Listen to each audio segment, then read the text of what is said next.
welcome to the stream, everybody. Can everybody hear me well? I see you guys at the chat. Penelope Brown, welcome. Suni 2.0, welcome. True Alpha, Akagami Sama, Akemi Hoshi, John Coolis, and Taco Corgis. Welcome to the stream. It is gonna be a chill night because it's the day after Thanksgiving, and you know what that means. It's the day where it's officially Christmas season. So, let us zoom out. I am gonna finish this Jeff and Taylor Christmas themed song. Song. Drawing. I am gonna finish this. It's gonna be a very easy illustration. But this is a special stream because I have special guests. Please give a warm welcome to my two moderators and friends, Akemi Hoshi and Akagami Sama. Hello! Hey everyone. Yeah. Mm-hmm. In the stream. Oh my goodness, Jeff, this looks like a lot to color, but also very fun. Holy biscuits. Mm-hmm. It is very fun. It will be.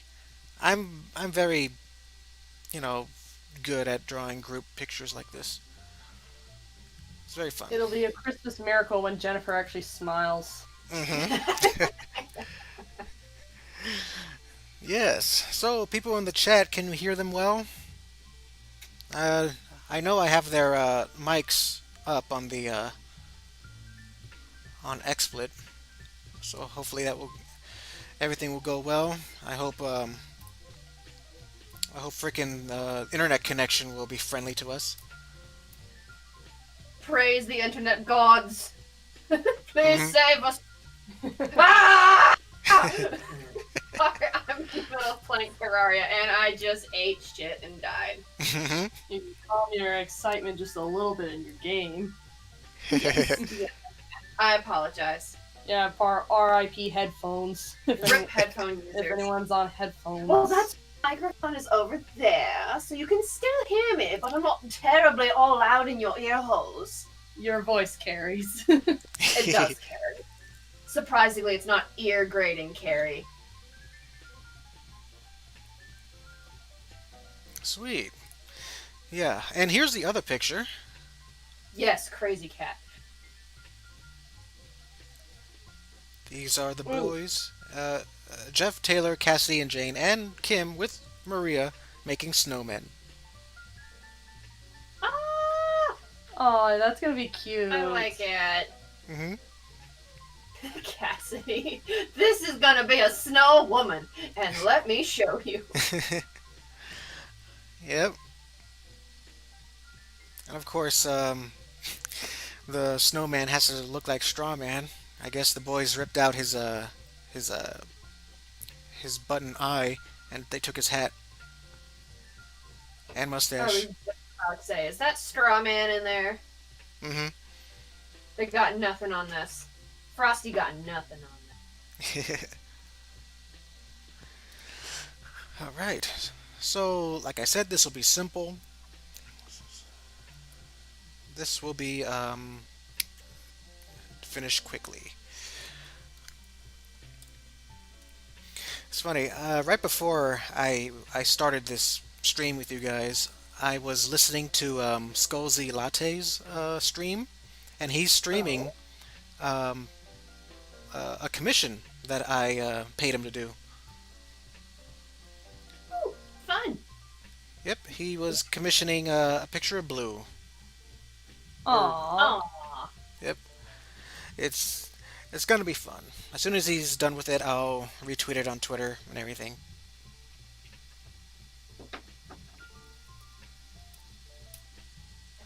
Great. All right, so there you have it. So Thanksgiving was yesterday. How was your guys' Thanksgiving? Fattening. Just so much food, and cranberry sauce is life. I just want to eat more cranberry.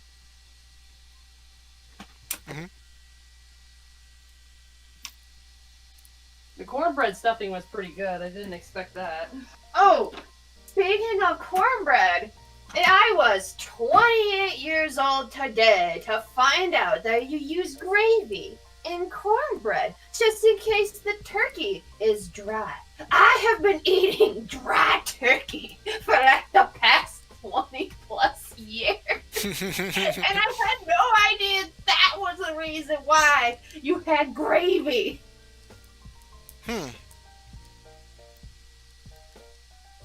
I think I was like, my bias of gravy is developed from my child brain many years ago being like, ew, gravy tastes gross. And I never touched it again. And tastes change. But did I give gravy a chance? No. And then gravy's like, well, I guess you're just gonna have to suffer with dried turkey. And I did. I suffered greatly. Gravy, I'll never take you for granted again. I'm so sorry. Yep.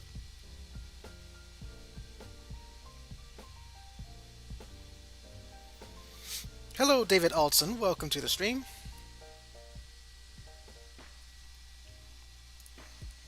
Yeah, my Thanksgiving yesterday was good. I drew a lot. And yeah, I know you said that I needed to relax, but I just couldn't. I just have drawings to finish, and I was on a roll. So, yeah.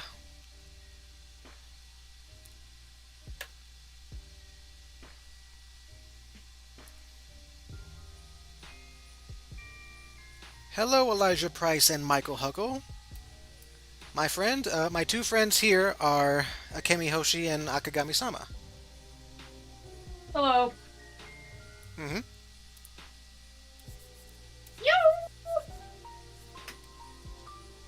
Excuse us, Junko, as we're trying to keep up with chat reading and, of course, typing. We're trying to engage in both ways. Mm-hmm. Oh, Elijah Price. Yeah, who your friend? Who your friend, Jeff? Who your friend? Who us we? Where am I? This is me on a daily basis. It's okay. Mm-hmm. Yeah, you're definitely crazy in a good way. Yeah, I met the both of them at a comic convention. Well, not a comic convention. In a small local anime convention here in Helena, like back in 2017. God, has it been that long? Uh-huh. It doesn't feel that long, but it's been that long, hasn't it? Yep. Holy baskets. I'm ancient. No regrets. That is right. Feels a long time ago, but at the same time, it isn't. You know.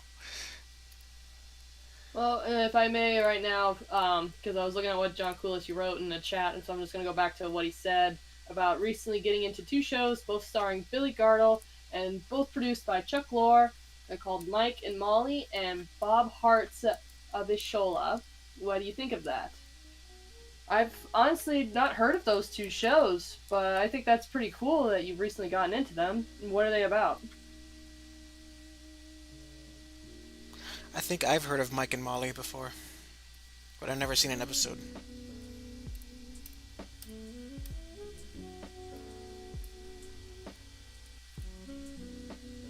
Yeah, I'm a derp. I would not know. Yeah. I'm bad with movies and shows, and maybe there might be one or two actors and people I'll remember, but I'm very, very uncultured when it comes to movies. And you know what? That's okay. Yeah, same here. I mean, people give me shit for not, watching The Matrix. You didn't watch The Matrix, Jeff? And then you start with that. You didn't watch, and then you just start. Watch The Matrix. No. And you just start. Yeah. I am unfriending you right now. You're no we can't be friends. No, come on. No, I was right. You have nothing but yourself to blame for this. It's okay, you missed the Matrix, no big deal. I don't remember The Matrix, so Exactly. I can't talk smack. I remember, the biggest thing I remember from The Matrix was slow bullets and dodging bullets. That's it. Yeah, you're one to talk. Oh, and the you cool hypocrite. glasses and leather. Glasses and leather. Everybody wear leather. Yeah, you had the short attention span. I at least remember what happened in the movie. Yeah, Akagami's over here. Like, I remember the plot. I remember what's going on. You just kind of sit there, and I'm like, yeah, you're right. I just kind of sit there. Oh, so here's the reply to my question from John Coolis about the shows. Well, Akagami-sama, Mike and Molly is about a police officer named Mike who meets up with a 4th grade teacher named Molly at an Overtheaters Anonymous meeting. They start falling in love. Huh. Oh, Overeaters, sorry. I misread that. Neat. Yes, overeaters. That makes sense because the both of them are overweight. From what I've remembered watching the promos. Yeah, and for those of you in the chat, forgive us if we miss your replies or your questions. Even for me, this is the first time I've had two people, on the chat with me, talking. And of course, I'm drawing at the same time, or should I say, I'm coloring at the same time. So it's kind of challenging to multitask. I mean, it's not easy to handle all this awesomeness that already is JFM's streams of his glorious art. So now he has to deal with two crazy moderators. Well, maybe it's just me. So one crazy and then one reasonable moderator in the background. So we're picking up Squirtle and Cactuan's duty because they decided to actually take the... Yeah, Squirtle, Cactuan, what here? Hey, they have Thanksgiving families too. Oh, inconsiderate of me. Yes, you are right. How I've been blasphemous this whole time. Cactuan and Squirtle need a break. They need to visit their families, and we're over here like, oh my god, I can't believe I have to pick up the slack. You just can't believe you have to work. I can't believe I have to work. Yep, I gave everybody the weekend off. That's okay. So if Cactuan and Squirtle are off, then who's covering who? I feel like this is vital information because if I'm covering the squirt, I need to start blowing bubbles. Well, you know Pokemon better than me, so it only makes sense that you'd cover Squirtle's position. But you get the most awesome Cactuan mascot. Okay, fine. I'll be a turtle that blows bubbles then. Let's see. I know Squirtle has been keeping an eye on security, but we haven't had any interruptions lately, especially now that Super Nerd has been banished to the Shadow Realm. Hopefully he doesn't find another Mike Tyson pumpkin. You could say his life points directly. Uh-huh. There are no weak cards in my deck, Kaiba. There are no weak cards in my deck. Yes. I just keep thinking of Deeper Cuts YouTube poop of Yu-Gi-Oh!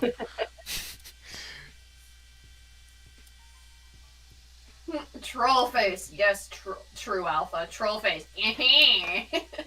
Let's see, John Coolis. Oh, I already read that one. Oh no, he said another one. Oh, you did? He said, also Bob's Heart, Abishola, I probably butchered that, I apologize, is about a sock businessman in Detroit named Bob Wheeler, who tries to win over his cardiac nurse hailing from Nigeria named Abishola after recovering from a heart attack. Oh man, this is like some intense dramas that one of my besties likes to watch.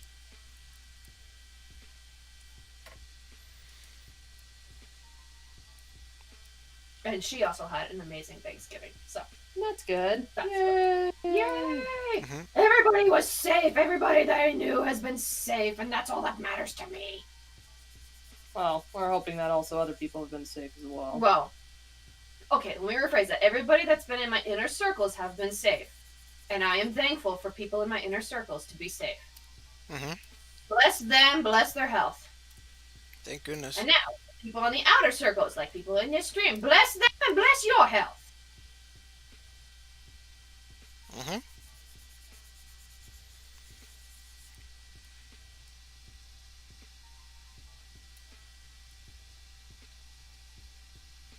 Yay! Stabby Shola.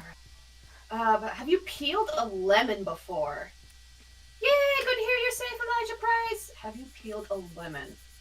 I've heard of peeling onions, and I've never done both. I have not peeled a lemon. I've peeled potatoes before. Yeah, I've peeled a potato and peeled part of my body into the potato because you just rip your skin off. And then you hit your finger just right. Yeah, because you're using medieval, like, kind of tools Yes! that aren't safe for universal design people.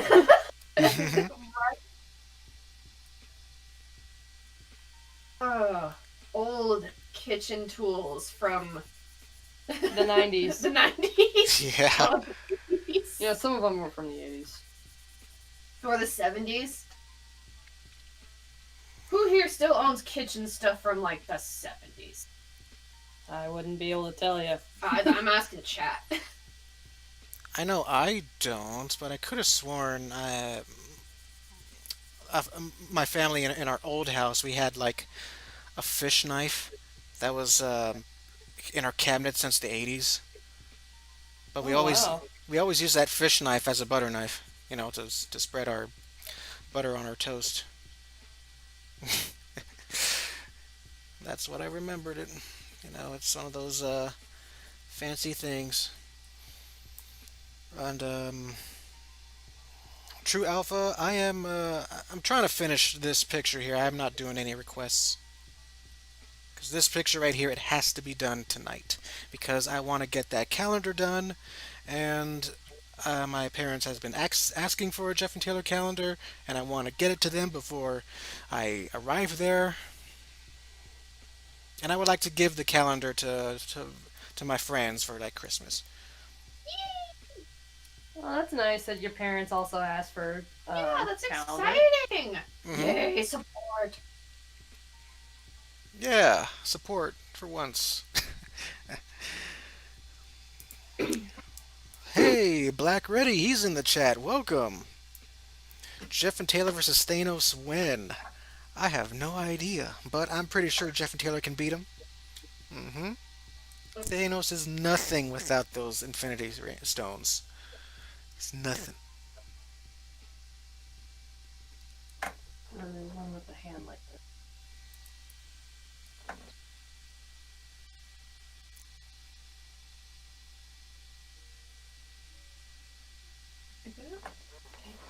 Yep. Cool. I like the holiday themed J&T drawings because I actually get to draw the characters in their winter clothing.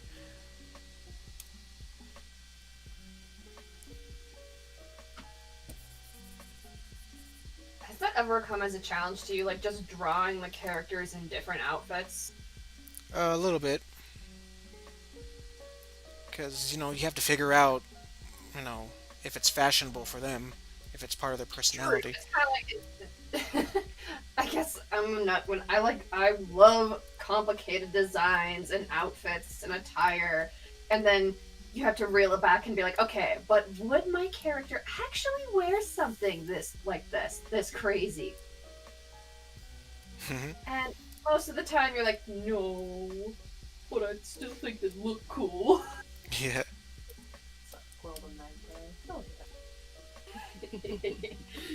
No. Or you get into the big, or like you work so much on an outfit that suddenly you have the opposite problem where you're like, yeah, really cool outfit. And then you realize, oh, this is the main character, and now I have to draw this character in this outfit hundreds of. And you're over there like, whoa, no! Why did I make my character so complex with their outfit? hmm Hang Lee. I think that's. Am I pronouncing it right? Is it Hang Lee or Hong Lee? Sorry, I like pronounce words strangely. Maybe it's because I took French for 2 years, and every time I see an A, I like think of it. Go away, Cortana. She came out of nowhere and was like, "How may I assist you?" And I'm like, "No." We got John Coolis, also Akagami-sama. Chuck Lori's last name is pronounced like Lori. Okay.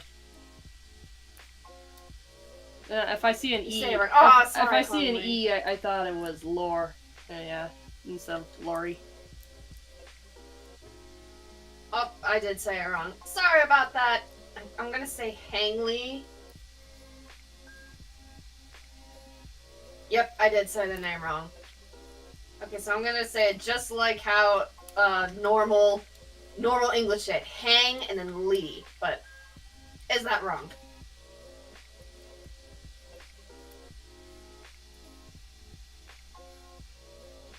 It's was. Oh, fair travels. Hello, Fair Travels. Welcome to the stream. So nice to see you here. Yes, I do have two special guests, Akemi Hoshi and Akagami Sama. Hello. Hello.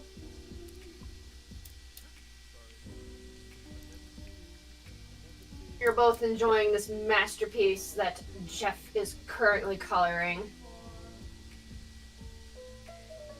Oh, okay. All right, good to know. Thank you so much. Oh, I am going to butcher it, and I almost want to give you an awesome nickname, but that would also be rude. But Hang Lee, I'm just saying it like how I'm reading it in American. They're saying that they are from Vietnam. You got some Vietnam, Jeff, and so it's a little bit hard for me to pronounce their name probably correctly. So I Nice. apologize in advance for my butchering. Awesome. Well, welcome to the stream, Hang Lee. I don't think I've seen you here before, but yeah, this is a stream. I stream my art every Friday night. And just for tonight, I just have two special guests. Usually it's just me alone.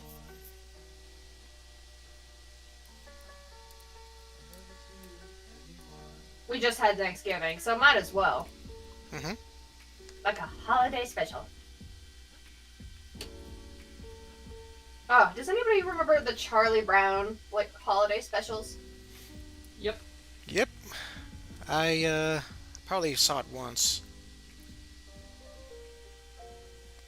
Oh, there's Revolver Ocelot. Welcome to the stream. Hey, Revolver Ocelot.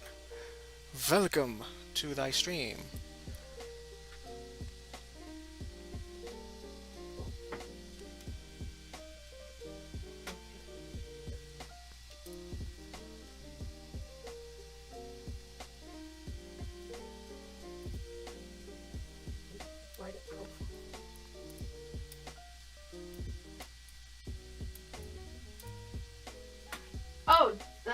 Oh, here we go. John Close asked, "Can we ask guys, so have you ever heard of the Olsen twins, Mary Kate and Ashley?" I have heard of the Olsen twins, Mary Kate and Ashley. I could have sworn when I was a kid they had like some detective show, and I remember watching that. Yeah, that's right. They did. That was a cartoon show, I think. At Yeah. one point as well. A And cartoon I show. remember seeing some of their movies too. Like I remember the one. I think I remember the one movie. I don't remember the title, but it was the movie where they ran into each other. They're supposedly they're not long lost sisters, but they're both from separate families, and they wondered what it would have been like to trade places with each other to see what each other's families' lives were like. Yeah, One, oh my god, I remember that movie. yeah, one of them lived in like a rundown kind of house, and then the other one lived in like a rich neighborhood. So I remember that movie, but I don't remember the title of the movie.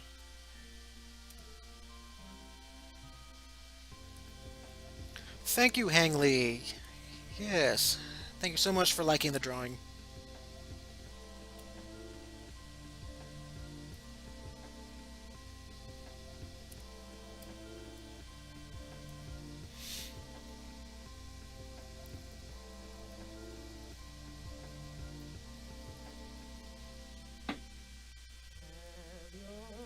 Oh, maybe we're thinking. Michael Huckle just said that that's The Parents Trap, and it stars Lindsay Lohan. Oh, I was thinking of the other one. Okay, maybe there was another one, but I don't remember. But John Kula said actually, on the detective show was all live action, and they were an animated series in 2001 made by DAC Entertainment, titled Mary Kate and Ashley in Action. I swear I remember that.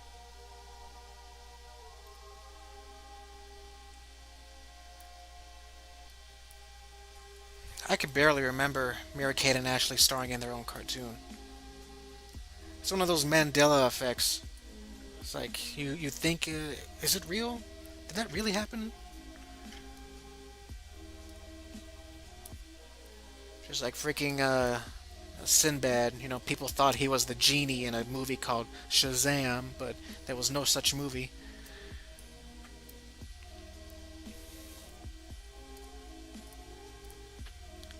Okay, so I can. I just had to like look this up real quick. So the Parents Trap. Yeah, it stars Lindsay Lohan, but the movie I was thinking of actually is similar to the 1961 film The Parent Trap. It Takes Two in 1995, an American film starring Mary-Kate and Ashley, Steve Guttenberg, and Christy Alley. That was the movie I was thinking of. Steve Guttenberg. Distributed by Warner Brothers, naturally. Freaking Steve Guttenberg. He only became a star because of the Stonecutters. Really? The Stonecutter Society. Oh, that episode off of The Simpsons, right? Mm-hmm.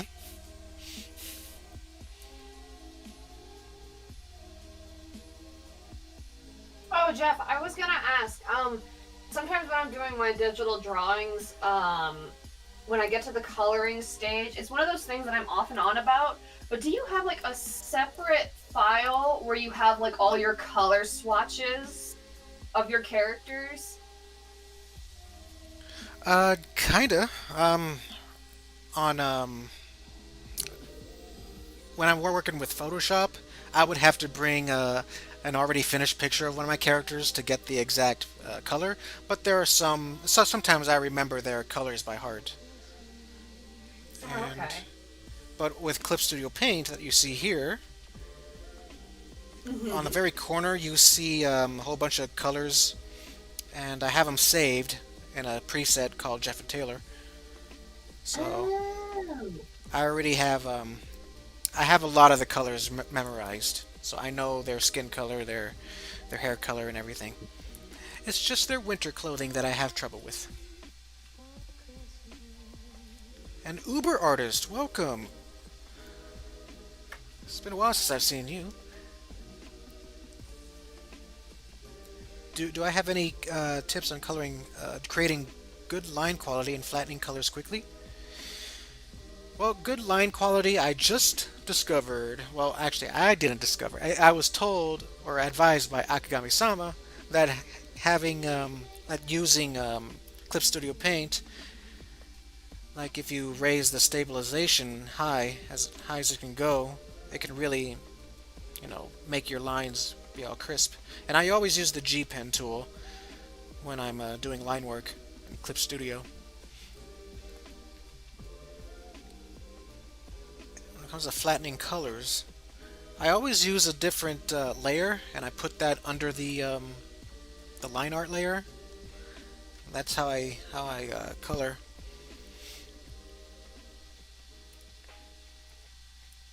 I can do it by hand or with the fill tool, but you got to make sure when you select the fill tool, you select refer other layers so that the fill tool can take account of the freaking line art too, so it won't bleed everywhere. Oh, okay. Hello, Caton4525. Is that me in the blue jacket? No, not really. It's Jeff Jefferson. Heard of the anime called Akira? Yep. I believe so. Wasn't that like full-length feature film? You watched it. You watched the Yeah. whole film. I'm sorry, when I hear anime, for some odd reason I think of series where they have like 30 episodes to a season or something. So, but thank you for the clarification. I needed help. My brain not work today. Yeah, it was the one with the Yeah, okay. Yeah. Oh man, that was oof. Yeah. It was the one that Dan from Game Grumps was just like, "What am I, Akira now?" What is this? What is He's like freaked out. Yes. Oh, I remember that. What about you, Jeff? Have you seen that or no? It's okay if you haven't. I've seen parts of it, but I haven't seen the whole movie. Maybe that's a blessing in disguise. I know it's kind of messed up, especially how I've heard that it takes place in 2020 and the Tokyo Olympics were supposed to take place, and oh my gosh, that's similarly eerie to how it's happening in real life.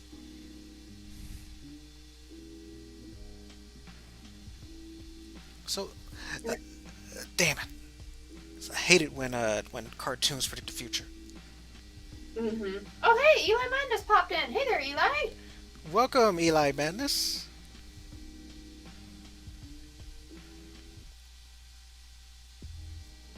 Oh, I'm looking at the chat and it looks like somebody's causing trouble. Hmm. Oh well. Doesn't matter.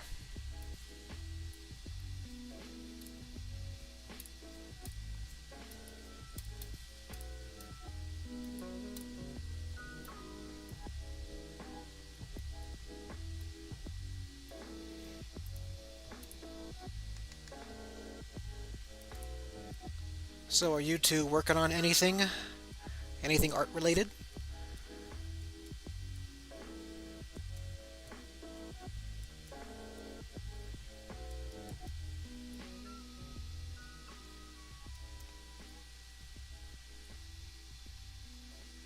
Oh, I think I've lost them.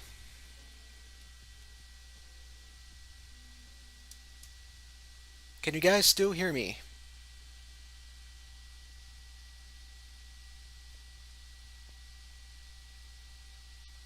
I think I lost them. It's probably their internet connection.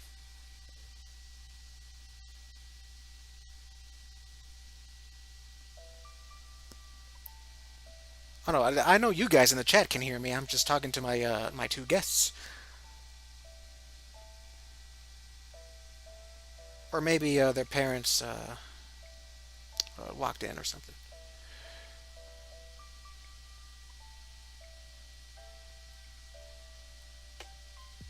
Nope. Looks like they're gone for a bit. They'll probably be back. But anyway, who are the people that I'm drawing? I am drawing characters from my original series, Jeff and Taylor. This is a Christmas themed Got reconnected. picture. I just got reconnected. Oh, hello. Hello. Yeah, sorry, a little blip in the internet. It happens out here. Oh yeah, I was wondering if something happened to your internet. Yeah, it did. Okay. Yep, I can hear you. Phew! Rise from the dead. Yes, much rising from the dead. Not to worry, I wasn't panicked at all. Let's see. No, I have not seen a single episode of the new Animaniacs because I do not have Hulu. Same here. I've seen the trailer though, so it looks good. But I guess it's one of those things that's like, I mean, I guess you kind of wish. I wish it was on other places besides Hulu. I guess those who do have Hulu, it must be really awesome for them. But for me, it's a sad day. Oh well. I will distract myself with other teams. All right. So the question I was asking you guys is, are you working on anything art related? You know, like what are you working on? Not now, but in general, what are you working on? My comics. Aside from life. Aside from yes, That's a kind of art. that is yes. That was also a very good point. How could I be so foolish to discount that? I am such a derp. How dare me? Oh, you're working on your comics. I've been working on the Halloween special still, and also I just put that aside real quick just to quickly do a draw this in your style that is going to be so detailed, but I had to draw it because it's got gems in it, and the science behind how light reflects and refracts inside of a gem is pretty cool, so I'm like, I have to draw this. Nice. Can't wait to see that. I'm obviously not going to make the deadline, but I don't care. I'm just like, I gotta do this. I gotta do this for me. Yes, do it for you. Before anything else, you gotta do it for you first. Yeah, It's exactly. always the hard time. Oh, seems like True Alpha has to go. All right, see you, buddy. Bye bye. All right. Thank you for joining the stream or or watching the stream. I'll see you next time.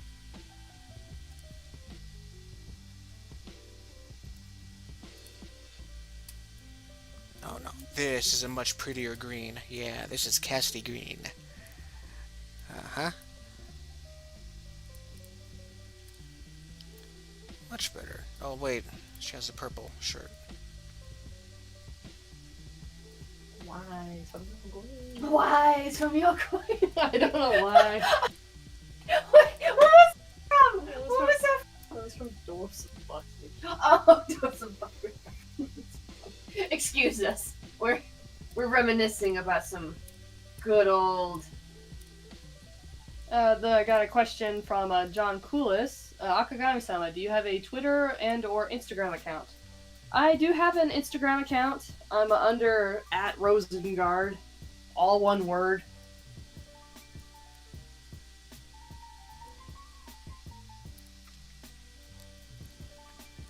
Ooh. Yes, it's a very good account. It has lots of amazing art. Very underrated account too.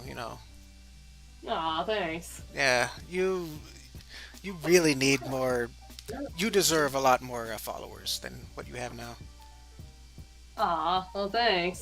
Hmm. I think I know why. Like, I don't have a lot. It's just because of usage, and that's understandable. Because I understand with some social media programs and platforms, algorithms are constantly changing 24/7. So naturally, those that do have more activity will be seen a lot more. But the problem with that is, especially with artists, we always end up facing some burnout because you're just constantly all of a sudden striving to get those views, which isn't a good thing. Yeah, and it's not like those people that take pictures of themselves every day in sexy clothing. That's easy to do compared to making art. This sounds like a very good discussion and debate, and I feel like I agree and I also disagree because I know a little bit of makeup, and so I know that sometimes depending on like knowing your poses, knowing your lighting, knowing your angles, making sure your makeup is right, and putting on clothing that accentuates your features, there's a different kind of hard work.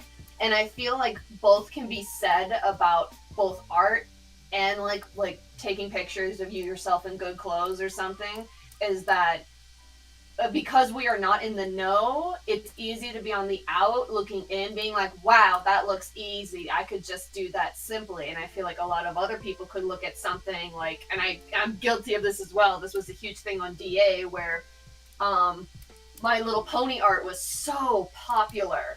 And the person got like tons of followers, tons of views, tons of favorites, and it just got really well known just for this simple pony art from My Little Pony. And to me, it's like, wow, that looks so easy. I could do that. Why am I not getting recognized? And I feel like it boils down to trying to refrain from comparing yourself to this other person and what they're doing, because it's so easy. And I'm just guilty as charged to just look at somebody's artwork and be like, wow, why can't I have that? Whether it be them like posting pictures of their food, posting pics of what they're wearing, putting all of this stuff, and it's just like, eh. And it's disheartening, but I guess that's why at the end of the day, long story short, you just gotta keep doing you and keep working on your stuff and keep updating, because I think being active is the biggest thing that makes people come to you, because they see that, oh wow, you're actually doing stuff and you update regularly. It's that constant feed. Thank you. Mm-hmm. But I do agree, Jeff. I'm playing devil's advocate here. I'm playing to both sides, where I see the frustrations, but I also see the different points. Oh no, I'm missing all this chat. Ali! They just appeared in the stream. Sup, Ali? What is up, Ali Mahmood? Welcome. Just really quickly, John Coolis asked me to spell out my Instagram. I'll just let you know that it's really easy to find me. Just go to Instagram when you search for accounts. Like, you go to the little magnifying glass, and then on the app That's the search, and then you have your option of like hashtags and people, and then posts. So you would want to just click people.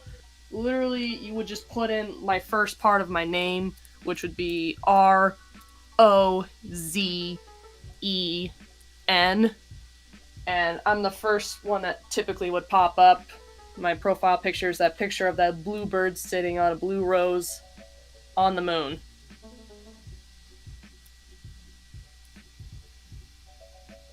Which you also amazingly did. So I'm going to shamelessly self-promote Akagami-sama and say that they are amazing, and I look up to them, and being able to be roomies with such a talented artist is bloody amazing. Aw, well, thank you. I've looked up to you for so long, and it's amazing. It's frustrating, but it's amazing. Frustrating. It's frustrating because you literally, like for example, paint. Oh, thanks, John Kulis. You could like paint something, and I'm like, wow, Akagami-sama just sneezed Mona Lisa, and I'm over here struggling. Also, Uber artist, that's some dope advice right there. Yes, thank you. I was giving my insight, so I appreciate you taking thanks speech. It just, there's a cat on my arm. I can't think right now. Funny you say I sneeze Mona Lisa, and yet allergies are the one thing I suffer from in life. So you do. So you are not denying you sneeze Mona Lisa. Oh, I'm not denying I sneeze, period. Whether that's Mona Lisa. Sneeze? You're not a broom? I'm not a broom. But yes. No, shocking to hear, I'm not a broom. What? I know, this is earth-shattering news. This is very earth-shattering news. All my life, I believed you were a broom, and now I've been just lied to. Mordecai on the moon again? What did Rigby do this time? I believe that's for you, Jeff. He's probably referring to Rosengard's profile pic. No bluebird on the moon. It's not a blue jay, it's a bluebird. I didn't know that. I thought it was something else.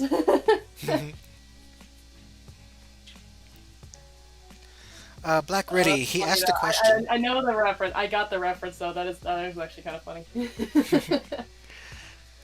Black Riddy, And to answer your question, Lee, about who the girl is with the blue shirt that says "We'll do it live," that's JFM Studios' character Amanda, adult Amanda. She's like the mascot aside from Crazy Cat.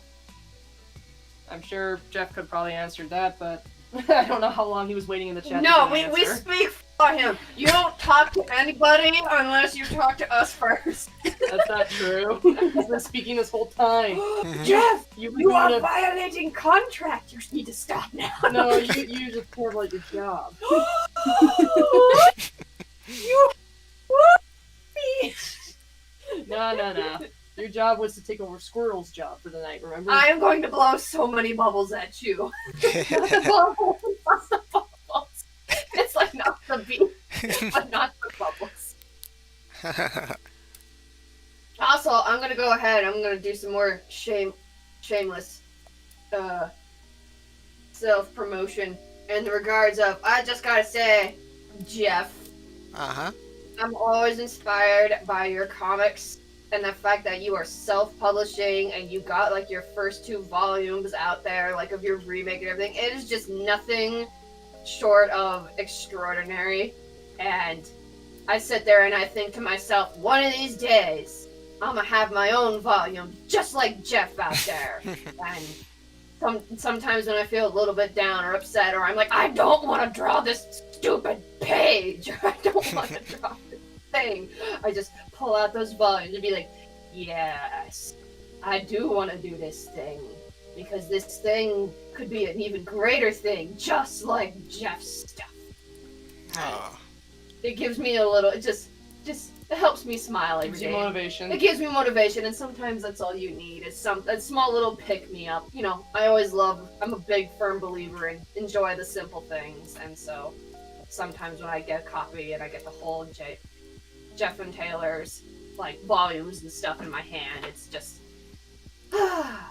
It's just such a nice feeling.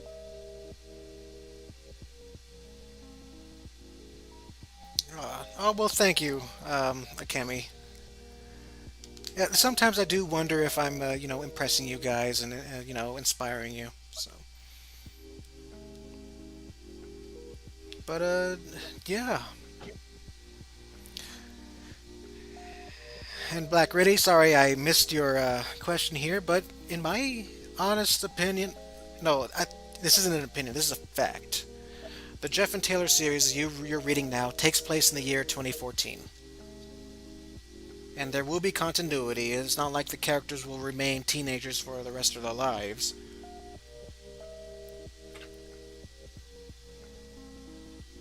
Yeah, I guess canon wise, Jeff and Taylor were born in the year 2000. Actually, yeah, I did create Jeff in the year 2000, so I guess that makes sense.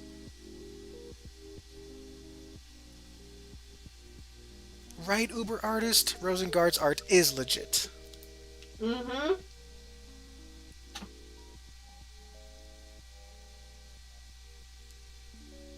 Oh, and thank you so much, Uber artist, for, thinking my work ethic is insane and it's awesome. Well, I really thank you, man, for being a fan and following me.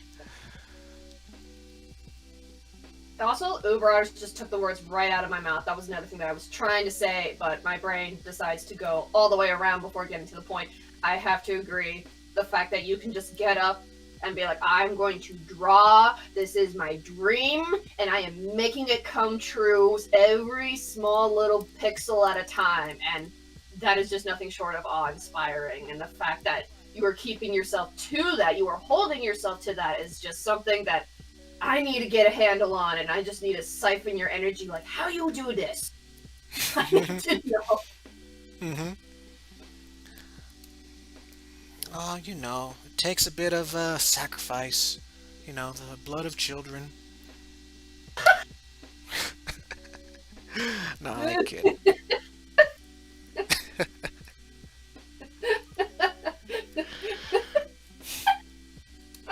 Why that got me so good, but it did. Yeah. That got me. Touche. I got you. That's because you didn't expect it. No, you did.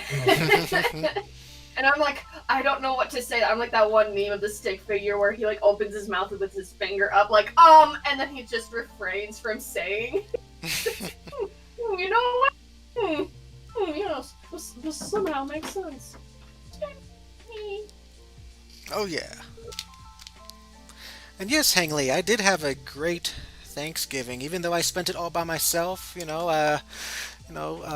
Akagami came to my place for just a little bit to drop off some food that their family made, and that was totally unexpected and sweet of them, and it was delicious.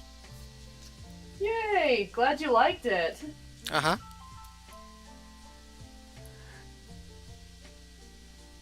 Oh, and I really enjoyed the Canada Dry Cranberry Ginger Ale.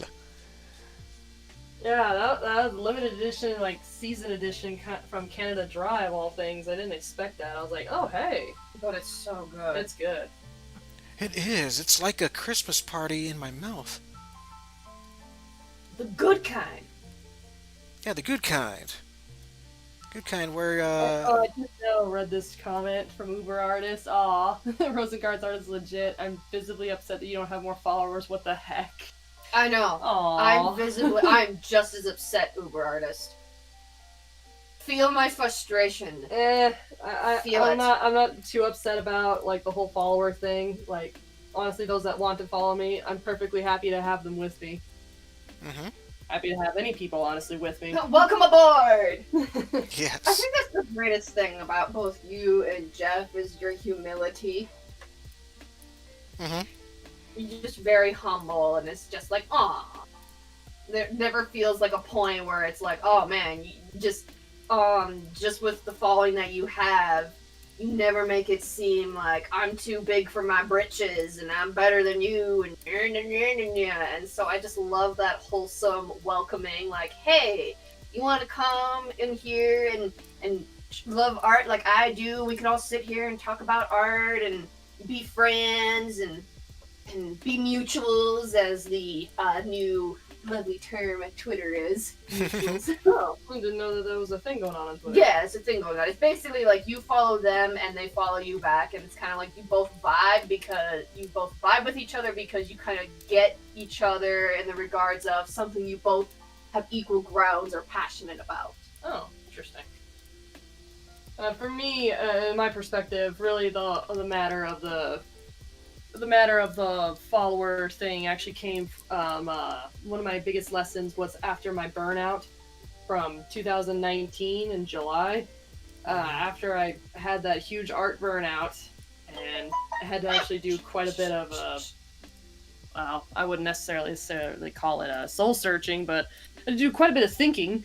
In the end, it came down to me having to re-find what it is that I enjoy when it comes to drawing, and why do I draw. And so in the end, it's just I had to rediscover, it's like, oh yeah, that's right, I have a passion for this, but it's fun when I first and foremost if I do it for me. If others come along with me, that's great. Actually, I like also sharing that with others who want to see it as well, but I won't let that become my whole world. Otherwise, for me as an artist, I'll probably end up suffering from the same burnout that I suffered back in 2019, and I don't want to do that again. So I only just recently got through that burnout, and that was a pretty big one. Yeah. Yeah, and that's totally legit, your reasoning that we should always, do our art for ourselves and do it for fun. And if people were to, you know, follow us for it, that's great. That's a bonus. Like as for me, I my number one goal for my comics is to actually finish them, not to get as many views or followers as possible. What's That's a good goal. Yeah, to finish your comics and finish your work. Mhm. Art is an investment, after all. That's right. And John Coolis, to answer your question, yeah, you can give us some facts about Be Positive. I would say that that is a very clever name for that show. If it's I think it's about a hospital probably sharing blood or donating blood, and it's called Be Positive. I think finding a blood donor or something like that. Looks like Positively More just hopped into the stream. Hello, Positively More. And He- also, Haley, they also just asked, did you have a good Thanksgiving? Yes, I had a good Thanksgiving. Yep, I also did as well. That's good. That is good. Yes, Thanksgiving was nice. Could have been worse. I could have had a bad stomach flu. I watched your previous video when you mentioned that. I felt so bad. Yeah, Thanksgiving of '07. Oh no. Mm-hmm.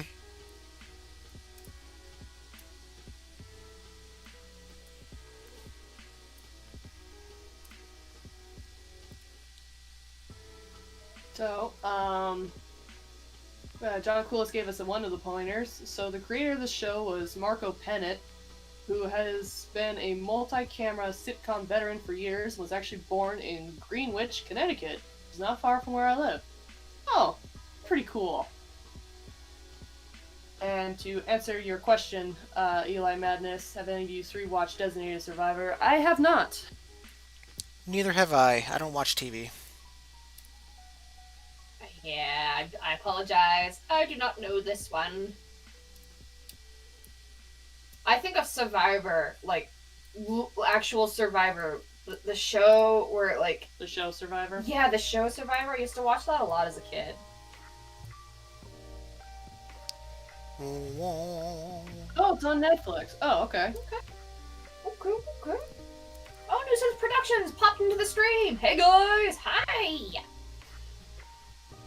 Hey, Curtis, welcome to the stream. I know him by his first name at Nuance Productions. Ah, okay, okay.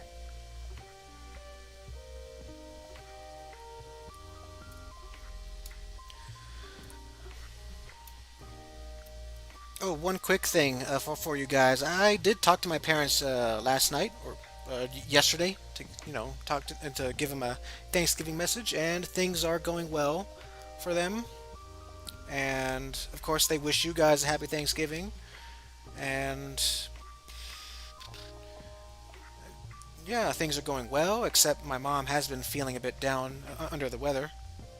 Uh-oh. Yeah, Is it like the flu or common cold? I hope it's the common cold. Yeah.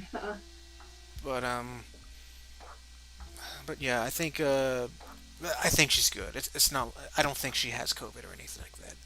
It can't, because she's had it for like a couple days, and she still can taste. I think. Okay. Well, that's nice of her to say Happy Thanksgiving. Yeah, Happy Thanksgiving back to your family as well. Yeah. Hopefully, she'll be able to get over that little hiccup. Hmm. I'm sure we will. I'm sure she will. And I'll see them at on December, not next month. Because my gosh, when I'm visiting my parents for those 2 weeks, I'm not drawing anything. I already drawn enough this whole year. I need a break.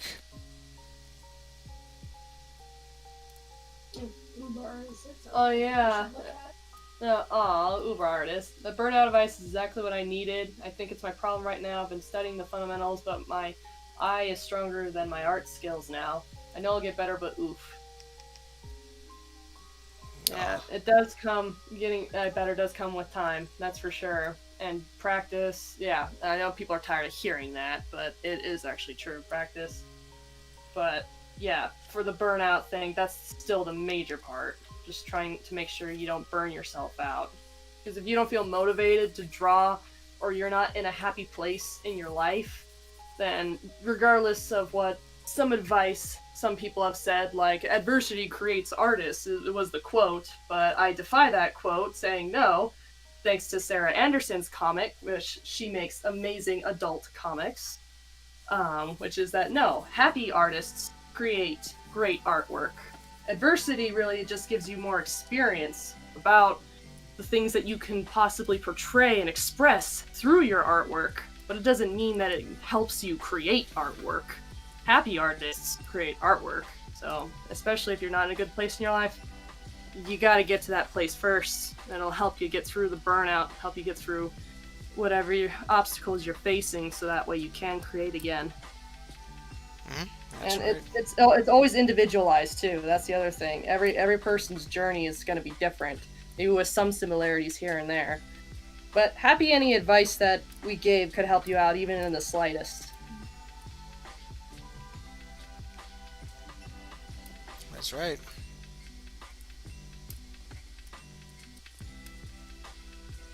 Oh, John Coulis also gave us another tidbit about the show. So the show is about a guy named Drew, Thomas Middleditch, who, after discovering he has B positive blood, has to donate a kidney to someone, and a rough around the edges woman is a perfect match. Huh, okay. Yep, I knew it. It's a clever name for that kind of show. Yeah, that is a really clever name.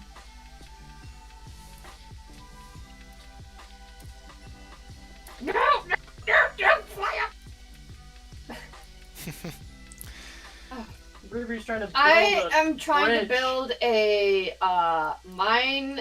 cart track in the sky in Terraria, and it is a lot more difficult than it looks. It's been a, It is very terrifying.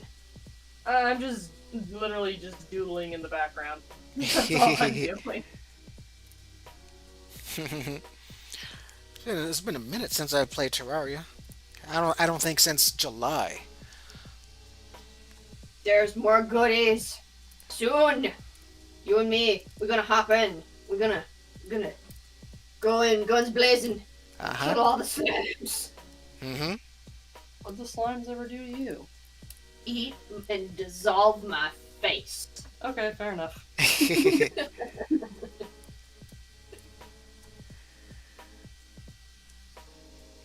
Do I have a Discord server? Not yet. I do have a Discord, but I got to figure out how to make a public Discord server for everybody to join in, so they can talk to each other or something. Because it's kind of like a forum, right? Where people can just Yeah, it kind of is a little interact bit with like each that. other. I'm in a few Discord servers myself, and it really feels like a hangout where you can like go and talk to different people with like common things like art. I'm in a few has been ones, and I'm in a few art ones as well.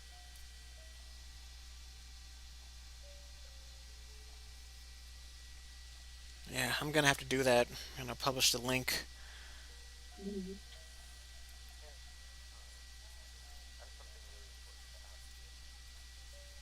It's a nice way for me to interact with followers.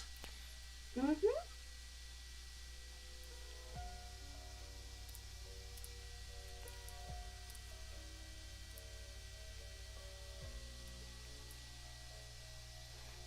Oh, Do so got you have TikTok?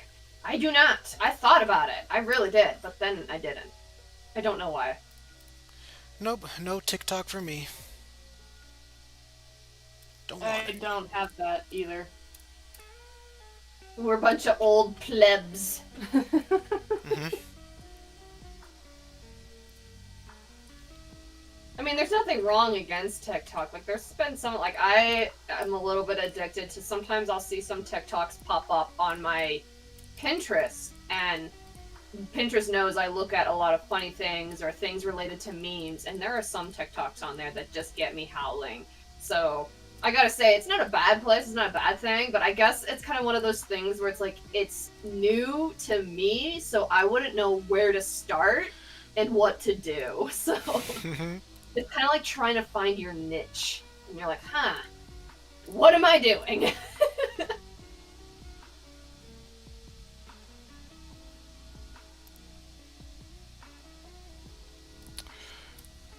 Know that I remember seeing someone in Instagram on their stories talk about how, like, even though they don't use TikTok for what most people are using it for just short little vids, which I think it's originally was supposed to be like what Vine was or something. But as depending on your use for it, some people who are artists are just like, I enjoy the quick editing of the video, so I can just quickly upload to stories or reels on Instagram, and then they use it for that, and that's generally all that you would use it for. They wouldn't use it for like all the other stuff. So I think it would definitely have to be something you would decide on. What would you use it for? Hmm. But I thought that as an artist, I'm like, oh, that's a valid reason. Like someone enjoys how quickly you can edit the video and then quickly upload it to your reels on your Instagram account. So I'm like, okay, that's a fair point. Yeah. And they don't use it for anything else other than that.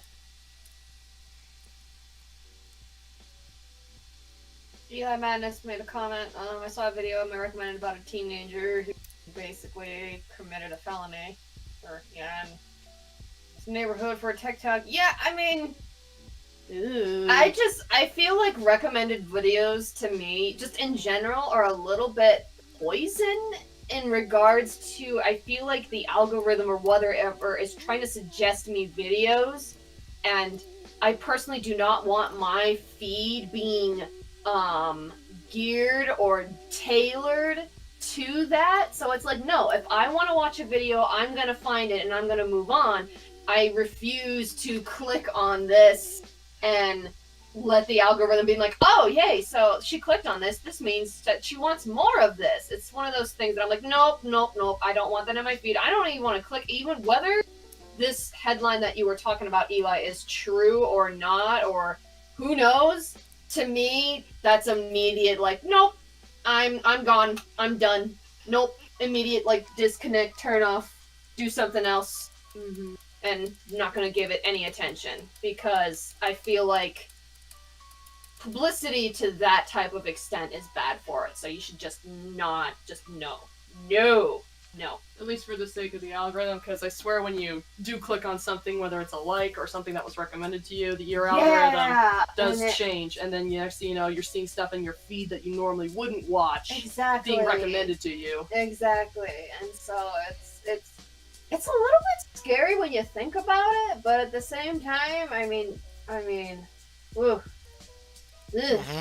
Ugh, what are your thoughts, Jeff? Do you like to click on recommended videos or recommended videos to you in like your feed or just something that you just kind of avoid?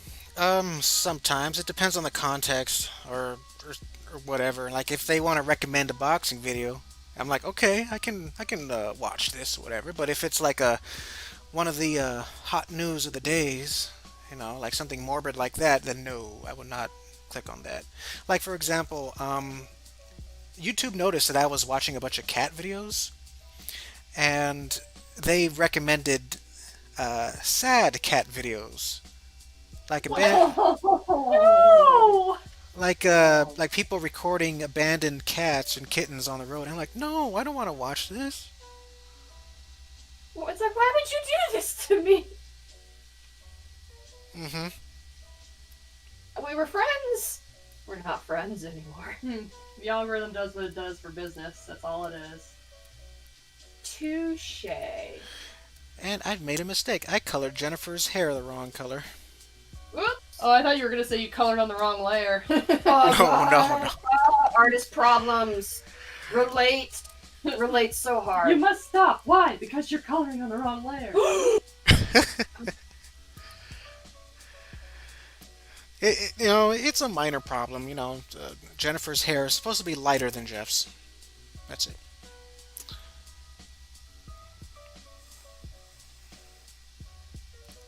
You must stop. Why? Because you're coloring on the wrong layer. I'm sorry. That was well put. That made me giggle. That was a great art scheme that I found. I love that.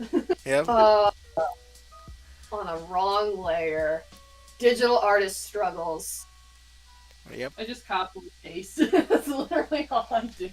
I think I actually did that on one of my speed draws where I started line art on the wrong layer and I was like, crap. Yeah. So I had to pause it recording my speed draw to fix it, get it back to where it was supposed to be, and then continue.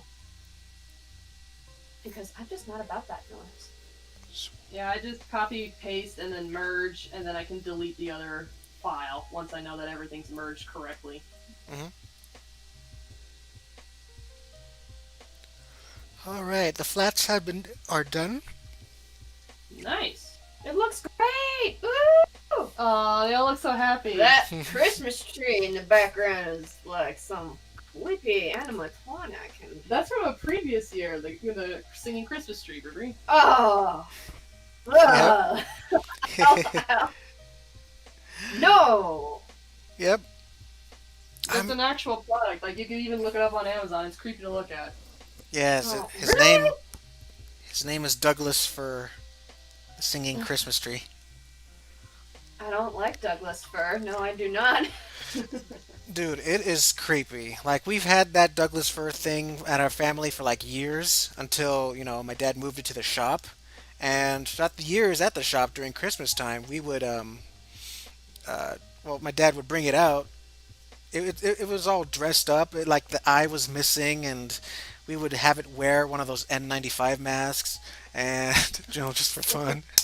And when the batteries are running out, you can hear him, try to sing Jingle Bells, but he's like dying.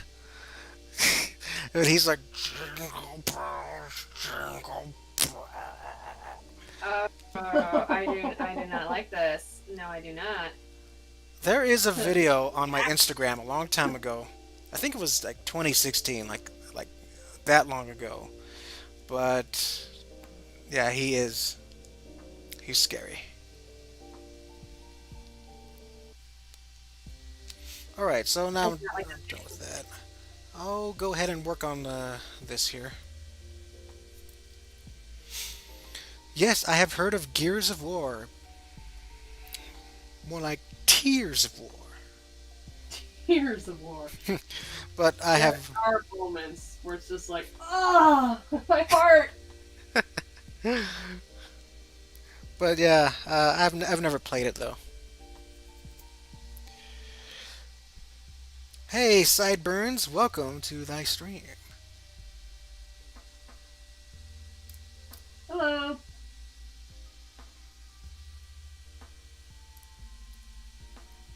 I've heard of that game, Eli. I've heard of it, but I've never seen playthroughs of it. I don't know why. I've heard it's really good. Nier Automata. Automata. I could be pronouncing that wrong.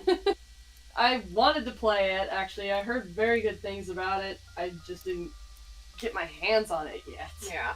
Hmm. It's one of those games that had like a good twist and stuff. Like just really well crafted. Like, didn't Darian play it? No, she didn't. No. She didn't play it. She played another game that was called like New Horizons or something, but it didn't.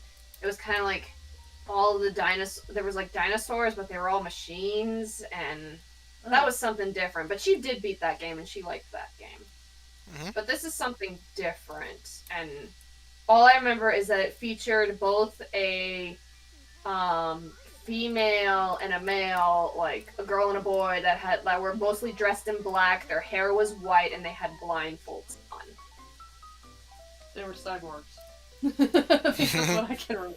Really, I don't know what they were. I know what they. Well, I looked probably like. just spoiled something right there. Wow! I was waiting to play this game, and now I guess not. I don't know if cyborg would be the correct term. I could be mixing up my terminology. Maybe Android? Yeah, like I said, I could be mixing up my terminology. You know, I just finished the game Spider-Man Miles Morales. Nice. Yeah, I heard people talk really good about that. How'd you like it? Oh yeah, I love it. You know, I got all the trophies already. Nice. Completionist. Mm-hmm. I've the story is a lot shorter than the Spider-Man game in the PS4, but it's to be expected because it's a semi-sequel, not a true sequel. But boy, they at the very end of the game, I am hyped for the official sequel for Spider-Man because they're hinting Venom, and I want Venom. Oh, that's Yes. awesome. Yes. Hmm. I need this in my life. I need it in my eyeballs. I need it in my soul. Hello, Chris Drow. Welcome to the stream, and I think this is the first time you've been here, and that is awesome to hear. That I've been inspiring you since you were a wee lad. Awesome. Welcome to the stream. I hope you enjoy. I'm still drawing. I'm still making YouTube videos, and I won't stop until I'm underground, 6 feet under, or cremated, whichever. I'm going to cremate you. Low-key threatening. So wholesome. I appreciate reading that. I appreciate seeing that, Chris. Aw. Mm-hmm. See, you inspire your peoples like you inspire me. Yeah, it's a nice reminder, you know. Especially, there are days where I just feel down on my own artwork, you know, comparing myself to others.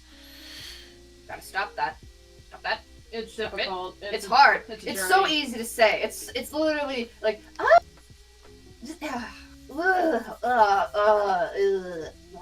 if my groans do not exaggerate how difficult it is, then yes, it is so difficult. Just stop comparing yourself. I'm trying, man. I'm trying. It's so hard. Yeah, like that's the equivalent of like someone who's suffering from anxiety, and then someone's just like, "You ever just try not thinking about it?" It's just like, "Wow, I didn't think about that before." Cured. I'm cured. Oh, I'm sorry for me. I know.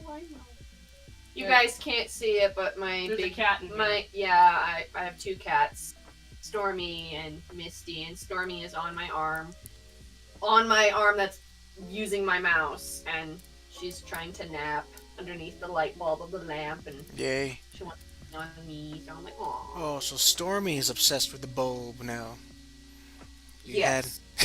you had Petrie likes the bulb. Now Stormy likes the bulb. Yes. Still loves his bulb. Hmm. Petrie still loves the bulb. Yes, he does. Speaking of Miles Morales, I bought a Spider Verse art book and Miles Morales comic. Awesome. Oh, That's cool. cool. Any of you here heard of Jeff Koons? If so, what do you think of his art? I have not heard of Jeff Koons before. That sounds familiar, but I don't know why. I am blanking. I apologize. I will have to pass. Looking awfully sus over there. Okay. It wasn't me. It wasn't me. You're looking awfully sus, Donald. Don't make me laugh. I'm making her laugh. Oh, it's so funny. Bless the people who decided to do voiceovers for that. I needed that in my soul. It wasn't me.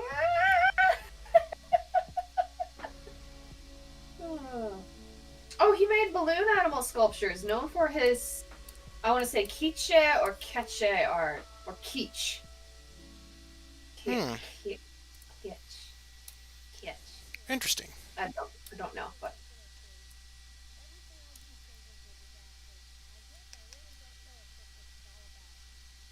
that sounds cool. Neat.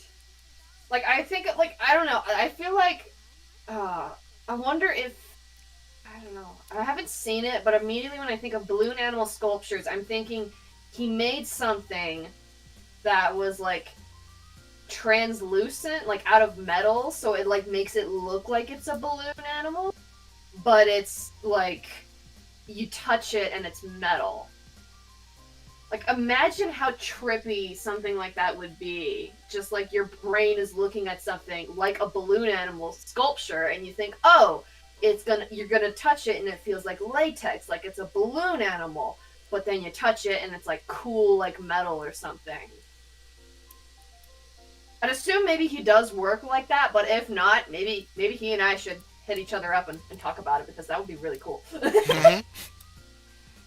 Been watching a lot of Bobby Duke's arts on YouTube and seeing him craft resin wings. It was like incredible. I was just like, holy cow, that's way more masterful than my resin skills. Oh, you showed me that. Oh, those were so good. Yeah, so I've just been watching the random stuff he makes, and I'm like, wow, hundreds and hundreds of hours.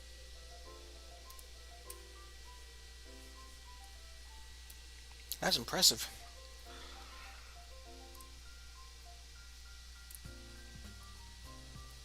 Aww. Uber artist, word up is Drow. I started watching JFM since 2010, but then I forgot his username until I found him randomly like 2 years ago. So glad I found him again after my 8-year-long search. Aww, reunited at last. Wholesome content. I Ah. live and breathe that. Oh, well, thank you so much, Uber artist. So glad that your search was successful.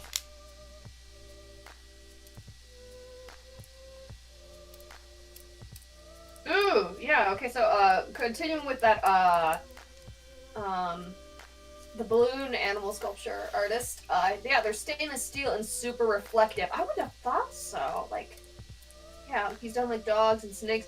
Did a Michael Jackson statue with Bubbles the monkey. Cool. Dang. Like, I'm trying to imagine how that would look. There's probably pictures, but, You could like, just Google it. yeah, I could Google it, but, like, I don't know. I'm just very fascinated in the process of it. So it's like, how would you go about making this sculpture look like a balloon animal, even though it's a sculpture using Made from different metal. materials made from metal? Like stuff like to me, there's like such finesse to it that it's just absolutely awe-inspiring. And I could sit here It's mind blowing. and mind blowing. Yes, it's very mind blowing, and I could sit here and yammer on every day about it. So I'll stop. Oh, that's fine.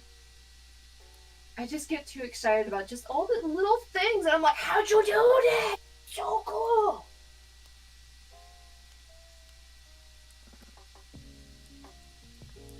It's like me when I was like learning how to draw because I was trying to figure out how do you draw a gem, a diamond, like anything like that that's inlaid inside and outside of a necklace? Like, how do you actually shade and know exactly what geometrical shapes go where? Then once I had to actually sit down and learn the science behind images reflecting and refracting, and a true diamond that's been carved to perfection and cut to perfection will have light bounce out of it perfectly. I'm just like, holy cow, that like blew my mind. And then trying to learn how you're supposed to emulate that in art when you're trying to draw exactly what you're seeing. And I was like, whoa. It was just fascinating. But Hmm. that stuff is just so neat when you like learn about it. Yeah, it is cool when you learn about it. See, that right there is why you deserve so many followers. It's because you pay so much attention to detail on how things are done and how things look. Me, I draw a diamond. I'm just okay. There's a diamond. Blah blah blah blah. There, it's good enough. You, What was it like? me, when I draw a diamond, I'm like, okay, I'll just draw a diamond on the snowman's boob here. Uh huh. Blah blah blah blah. Blah blah blah blah I blah thought you were gonna blah. draw There you go. the earring from Ashley's earring ear. Yeah, like Ashley's earring. As you can see, He's there, like, boom. there's a diamond. Blah blah blah blah right there. No reflections, no anything. That's a diamond. And Eli's like, snowman boob? Well, if you can see right here, yeah, it's this, or should I say snow woman? But what if it was dude with the boob though? Then, Up, Priya. What are we talking here? You hating on snowman boob? How dare you hate on snowman boob? look, snowmen can have boobs too. I mean, technically But, we all yeah, technically we all have boobs. It's just man boobs is not is not special to me. You know, I don't care about the man boobs. So snowman boobs, they don't care. I don't care about them. They're just as fair anyway.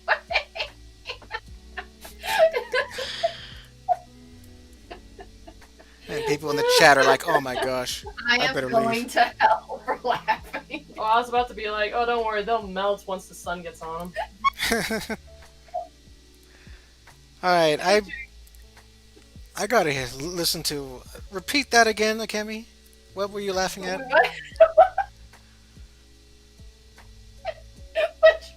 Which part?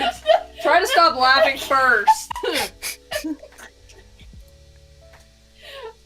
Somebody tipped over my jar of giggles. Now nobody can help. Send help. Send oxygen. Take a moment to breathe. Okay, hurry. Dang, those damn lips. The lips though. Oh yeah, the lips on the snow woman. Yeah, they're just fake lips that Cassidy just put there. You know, plastic lips. Like, They just, you know, the wax lips. yeah. Oh, little fake Those fake wax lips that just stuck them in there. Mm-hmm. And Jane's like, "What is she doing?" It is perfect. Jane has a puzzled look on her face. I love it. Good thing our mom's not there. She'd be upset. Mm-hmm. Wait. Why? Jane's mom is like very reserved in her ways, so she'd be very upset. Okay. Mm-hmm. She'd be like, "Why are you sexualizing a snowman? Back in my day, snowmen were, you know, genderless."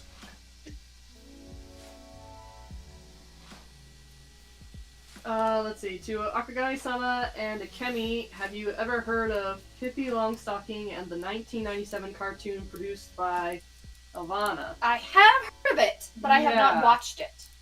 Yeah, I've heard of that one too. Same here. I've heard of it. Never watched it. I've seen promos on like Toon Disney, but that's it. Yeah, of course, we're talking back in 1997. This was back when, like, you know, if you only wanted to watch a show, you had to have cable for it. I only had 3 channels. That was it. I didn't grow up with cable. Mm-hmm. Enter Sandman during the stream. Hello, sad man. Welcome to the ice stream. Dun, dun, dun, dun, dun, dun, Dun, dun, dun, dun. Exit light. Enter night. Okay, going Take back. my hand.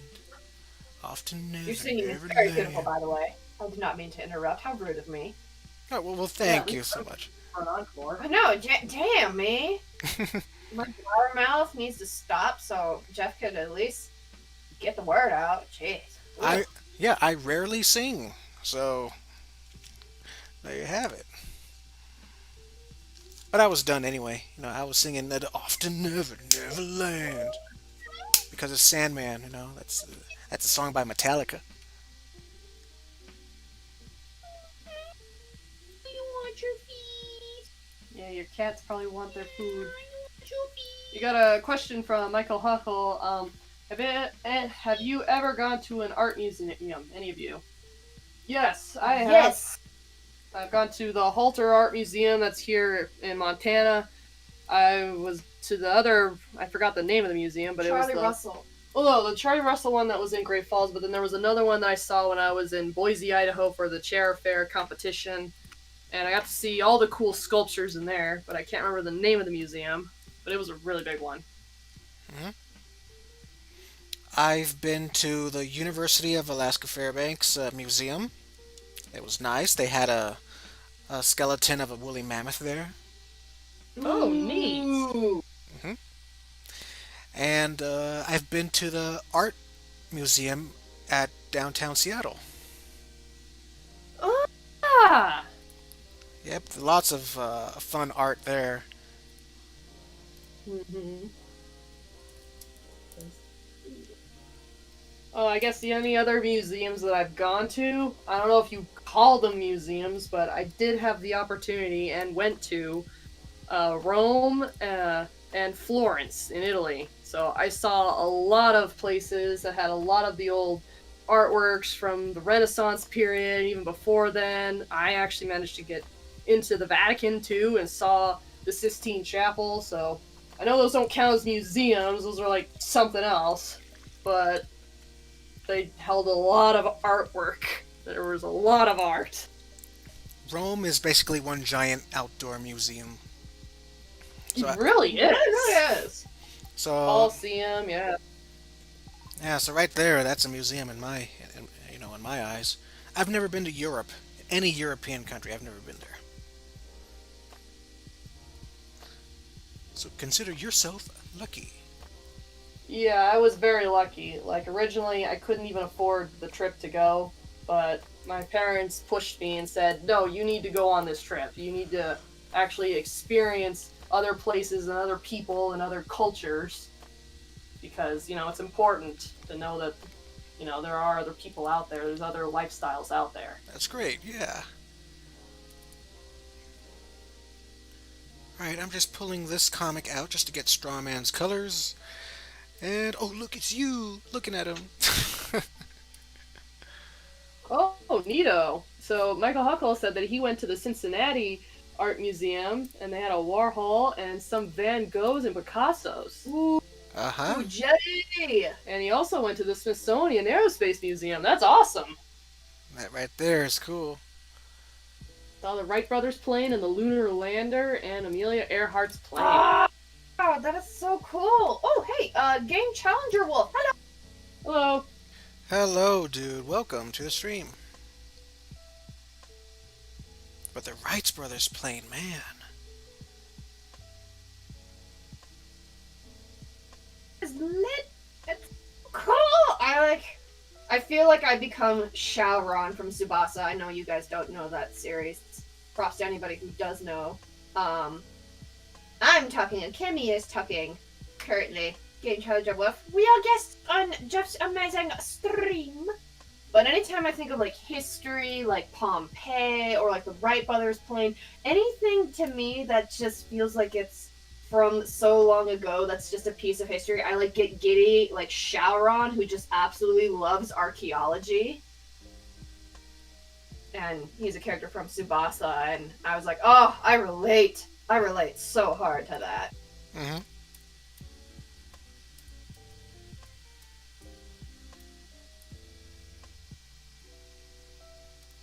I remember actually that does remind me. Uh, when my mother loves a lot of the Smithsonian magazines and all sorts of national history and all that other stuff, and then I remember she had read an article that was recently discovered. I don't know how far back this is, but it was about Amelia Earhart and her disappearance and what happened to her. Hmm. Well, there was recent evidence, I guess, when they were just going on a dive in around the ocean area. That's just like, yeah, we could definitely we can confirm, not 100%, but we definitely have a higher percentage that she did indeed crash and died because these coral crabs, her body pieces, some pieces of bone were scattered about throughout different coral reefs because these coral crabs came along and they use the body parts for their habitat, and so it's just like, yeah, her some of those remains that I guess they managed to find were indeed hers.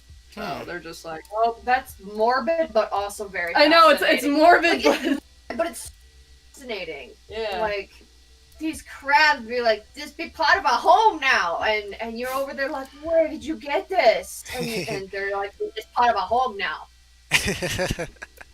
We pinch you. You try to take a part of our home. They're part of it's for science. No, it's back to the living room. Stephen King wrote something that was very disturbing about animals and their natural instincts versus that of humans. Hmm. I won't quote it because it is pretty disturbing, but That's fine. yeah, you get the idea. You can tell me later because now I'm curious if I remember. In the meantime,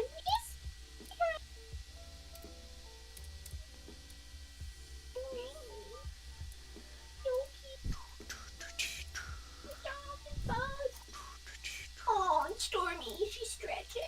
Oh, yes. Nobody in the chat is like, what is happening? What is going on? I'm looking over my cats. Let me have this. Well, hey, maybe everyone's just drawing, Yeah, maybe you guys, you don't know what I'm doing over here.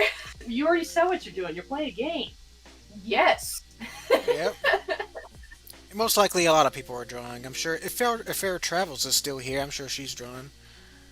She's also a very amazing artist too and comic book maker. And let's see. I do.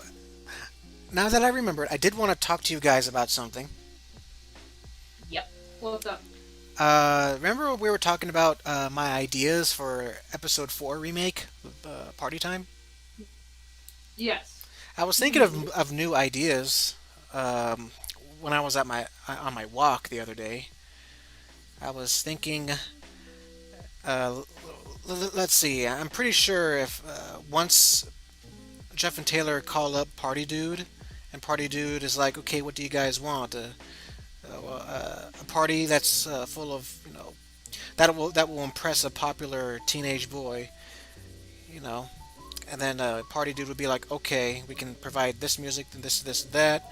And I think it'll be logical if the boys were to move their furniture in the garage or something. That way they can have more room in the living room, and then that they won't break any stuff.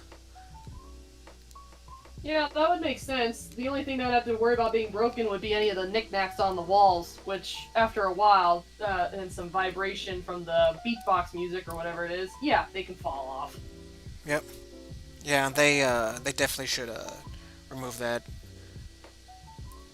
Yeah, remove everything from the living room. The big piano, the artwork, the frames, the TV. I think that'll work.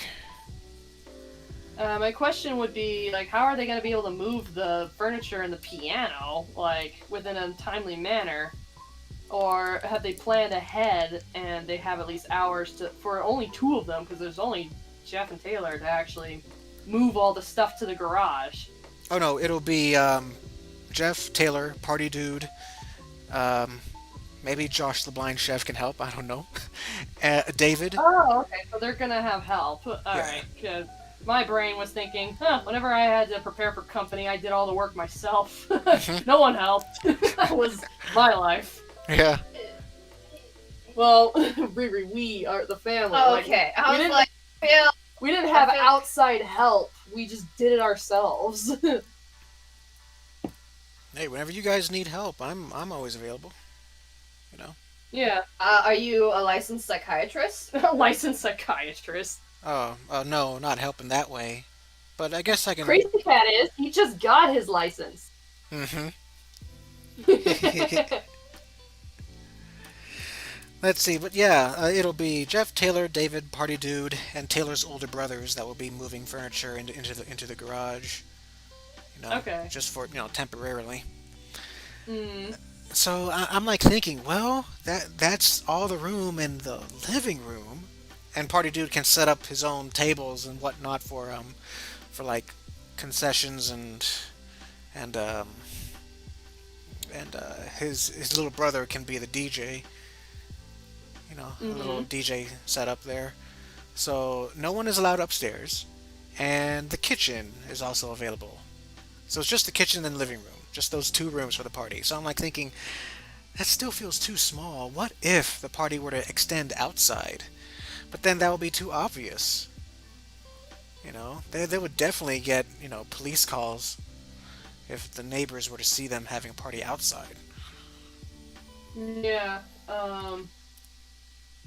As far as I'm concerned, like with how much people you're trying to have in this party, like even if you just say like for example, you're saying that the upstairs is off limits and whatnot, and some college kids will eventually show up. Trust me, they don't care about the rules. They'll go do whatever they do. Mm-hmm. So if anything, they'll go upstairs to invade, and they'll go outside and not care because it's not their property. They're not going to get in trouble. So it's really just trying to plan for the inevitable. They are eventually going to go upstairs, and they are eventually going to go outside. How do you not get noticed? And the only thing I could think of, in my opinion, would be, like, if they want food, gotta come inside to get it, or if you keep the beverages in a certain place, that's where they're gonna go to get it. As far as where to hang out, after they have their food, they're gonna eventually start expanding out if it gets too crowded. Mm-hmm. So that's definitely difficult to accommodate for. Unless, like, there was really interesting games that, like, I don't know, that they were involved in, like, some person probably just doing something stupid, like jumping up and breaking a table because they found it from the garage and brought it in and be like, yo, I'm doing this for my shout out for whatever stupid channel I'm on, and then just breaks the table with their freaking back, and it's just like, oh jeez. And naturally, y'all Bottle be flip challenge with my back because I'm metal. If only the bottle flip challenge was metal. That's cool. Hey. Oh, Yeah, I can definitely see the concern right here. Like, you're having enough space and trying to plan this out, but I think the thing to actually plan out for is that, and that eventually they don't care about the rules. They will, when the party gets too big for its own good, then people break the rules and they do whatever they want. Mm-hmm. Like, it's kind of like a mob mentality thing. Eventually, like, some may follow along, some may do this, some may do that, but when it gets too big for its own good, then it starts to just come undone. And people just do whatever they do, what makes them feel good at the time. Yep. Also, I told you that Maria and her friends will be in a separate room having their own party so they won't disturb the other kids. I'm like thinking, instead of the laundry room, what if the kids were to just have their own party in Maria's room? That's upstairs. Mm-hmm. That can work.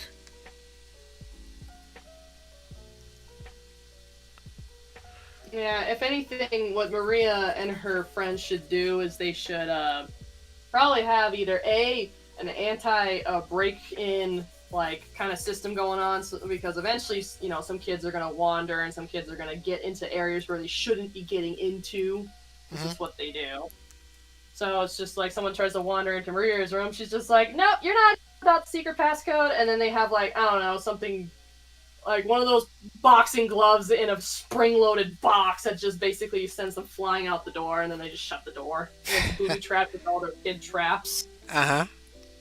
Looks like Game Challenger Wolf is hopping off. Okay, later. And he did ask, who are your friends?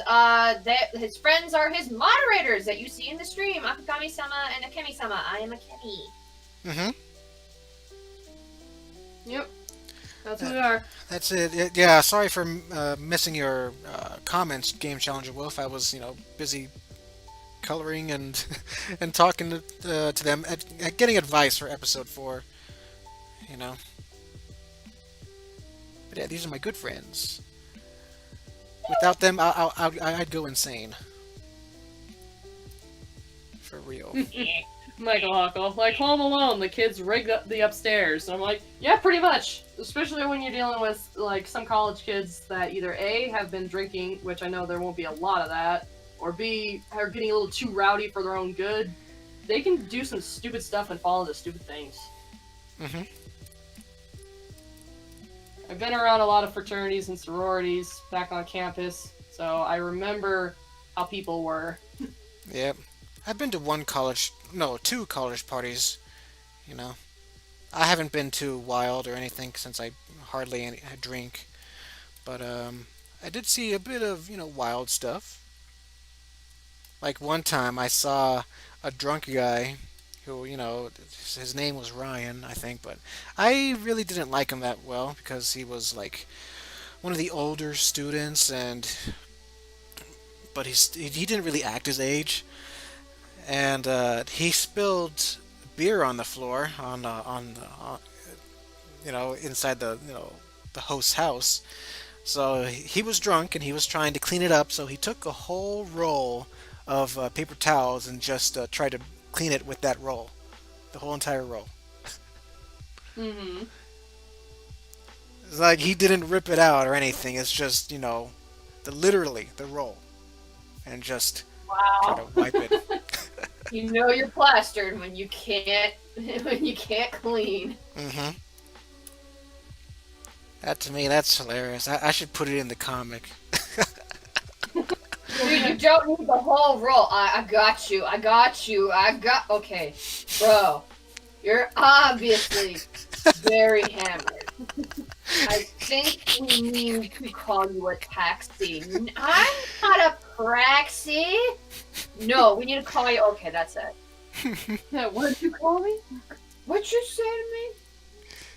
I'm, s- I'm, I'm sorry. I'm just laughing. Oh, I was thinking, oh man, what happens if I drew that guy, and put him in the comic?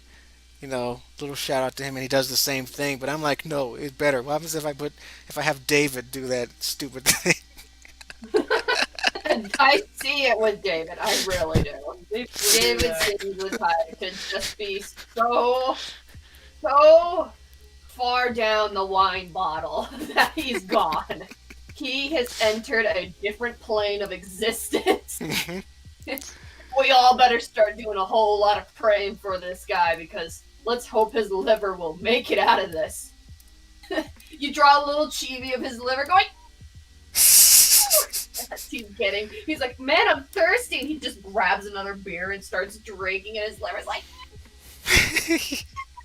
Or liver and kidneys. Hmm. Oh my gosh, yeah, David would do something stupid like that. That would be hilarious. and we're like, okay, ladies and germs, do not be David. Yep. Oh, and I also updated the guest list to the party. I'm thinking, in order to make things simple, I will not have Holly and Robin be in the party. Okay. So Jeff would invite, of course, Bobby Ambler, three of his posse. No, so that's four. Um, Taylor's siblings, three. David, Marquise, and Sarah, mostly because they're the in Jeff's harsh words, he says they're the two coolest of their friends. He didn't bother to tell the other guys. Um, I'm guessing I want to put that Jeff invited the West End girls, but they rejected because they. They wouldn't be caught dead at a bum's. They call it a homeless shelter. It's just like I invited them, but they said, "quote We wouldn't be caught dead at a homeless shelter." Hmm. Ouch. Yep. So there's that.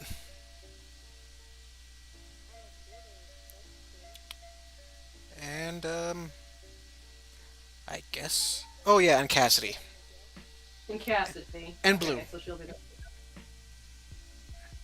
Yeah, Cassidy and Blue will be there too. But I imagine since Blue is not used to human interaction, it would be very awkward for her. And when the college kids come in, Blue would be mortified and she'd be overwhelmed. So Yeah. mhm. So I guess there'll be a part in the comic where she tells Taylor or Jeff that she's leaving. She brings Lemon along or something. She brought her little sister to it. Oh yeah, because Maria's hosting her own party upstairs, and Lemon wants to you know join up.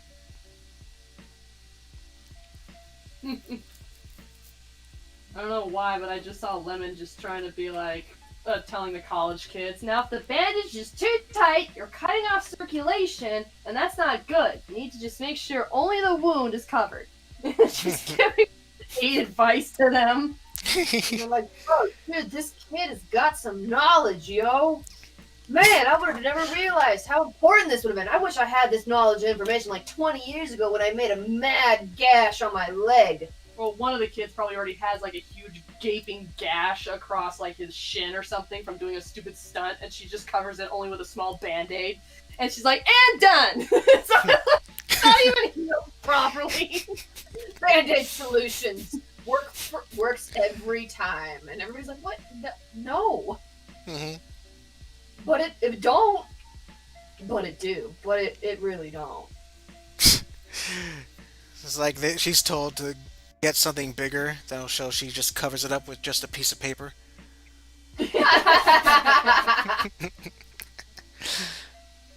Use tape. I did it. I saved your life.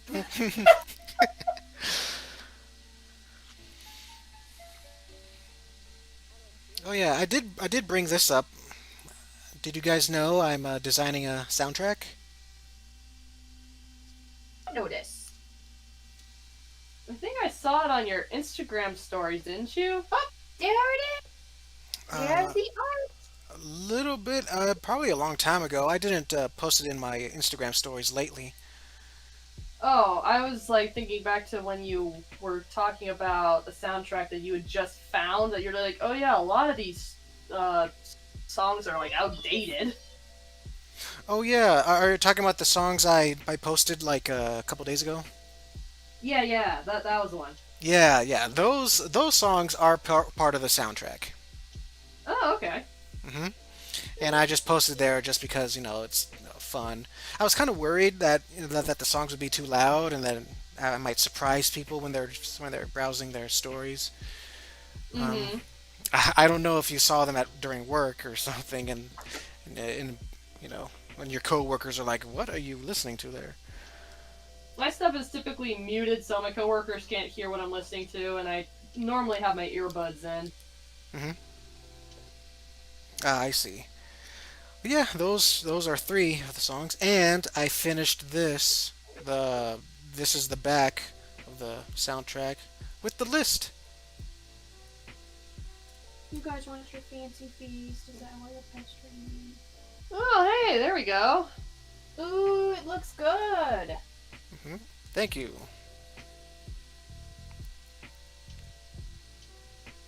I'm pretty sure you probably know one or two of these songs. Yeah.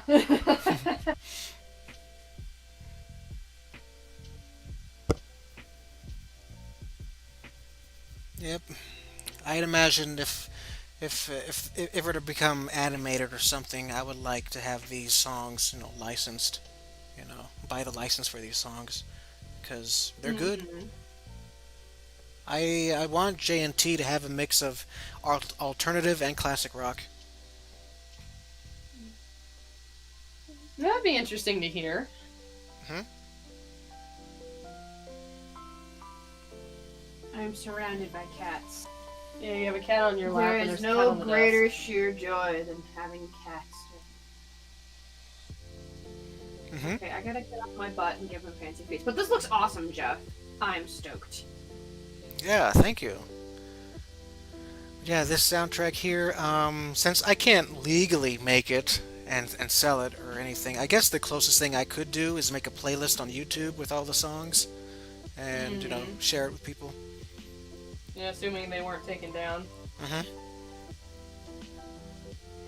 That's always the thing about like classic songs and other songs that you like that you know about when it comes to animation studios is that the royalties and license fees are ridiculous. You have to have such a huge amount of money to be able to even get them. Hmm. That's why if Jeff and Taylor were to be a video game, I would like a AAA, company to make it, like Ubisoft or Rockstar or even Insomniac. I was thinking Insomniac games, will be perfect for JNT. Mm-hmm.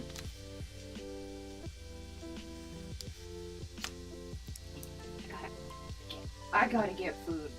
Yeah, for the cats. These cats are going to eat my soul with cuteness. Hmm. In order to keep my own cuteness, I better go get them some food. And that's just Volume 1. Volume 2 will have even more music. Neat. More music.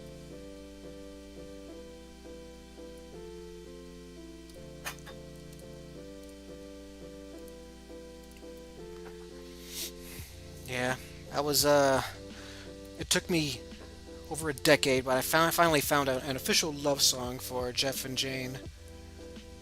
Yeah, something I that think I I think I remember you playing that song. Didn't you play it on the last stream? in the last stream. Yeah, I think so. Yeah, it did come along in some streams here and there. Yeah.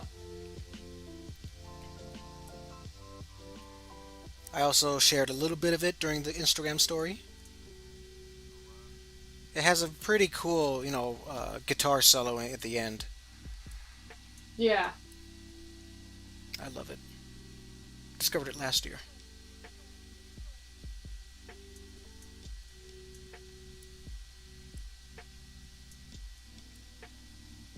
Last year.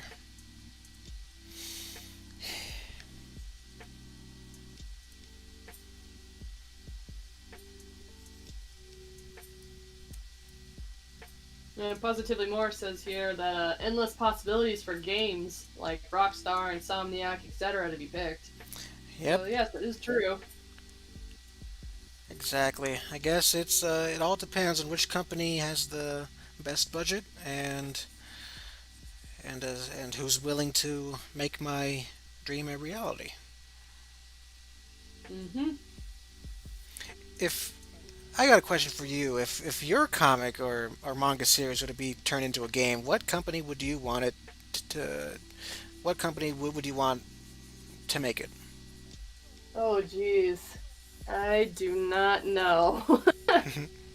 I will admit I'm not at least savvy when it comes to knowing which type of game companies belong to what game franchise. Hmm. Like not 100%. I know some of them, but not all of them, including any of the indie ones. But I imagine if my comic ever was made into a game, it'd probably be an indie game, most likely. Hmm. Because there's no way I could afford, nor would I want to sell over any of the rights to some of the other companies without at least a lawyer at my side. Yep. So, if anything, it would likely end up as an indie game that maybe just a group of people just decided to make out of passion. Hmm. Because would you imagine it being like a what's it called?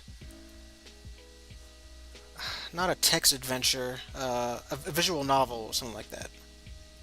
It would either be like a visual novel someone would make for fun, or it would be like an RPG horror with little tiny sprites. Because, the budget, people are just only working with what they got. And Hmm. so I'm just like, I imagine it'd be something small and cute like that. Like, if I ever was to see, like, any of the huge kind of budgets that I know some of these anime games get, like, you see them from Naruto to Bleach, Full Metal Alchemist, like, all these other animes that got huge games titles and ended up actually having amazing graphics. I'm just like, yeah, that's like for very high-end, well-known people. That's not something that I could possibly even see mine even being. Mine would probably be something that probably people would do out of passion. Hmm. Yeah, same here. Realistically, probably extreme fans would make a Jeff and Taylor game or something like that. Even if it's something simple like a puzzle game, that would be so awesome. Yeah, a puzzle game would be sweet. Hmm. Michael Huckle. Need a lawyer? Better call Saul. Saul Goodman, attorney at law. Uh-huh.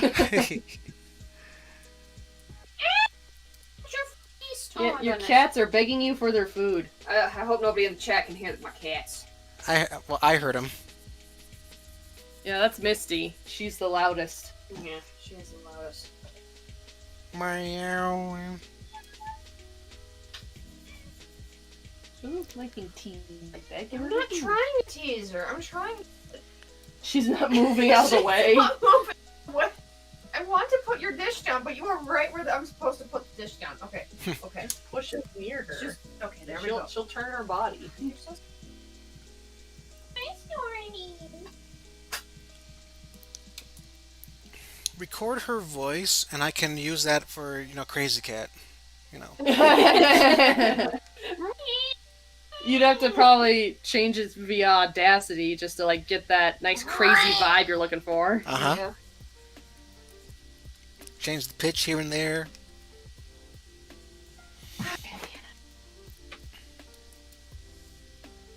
Alright, so there's that. Once I figure out some other things, or if I have more questions about Episode 4 Remake, I'll ask you for advice.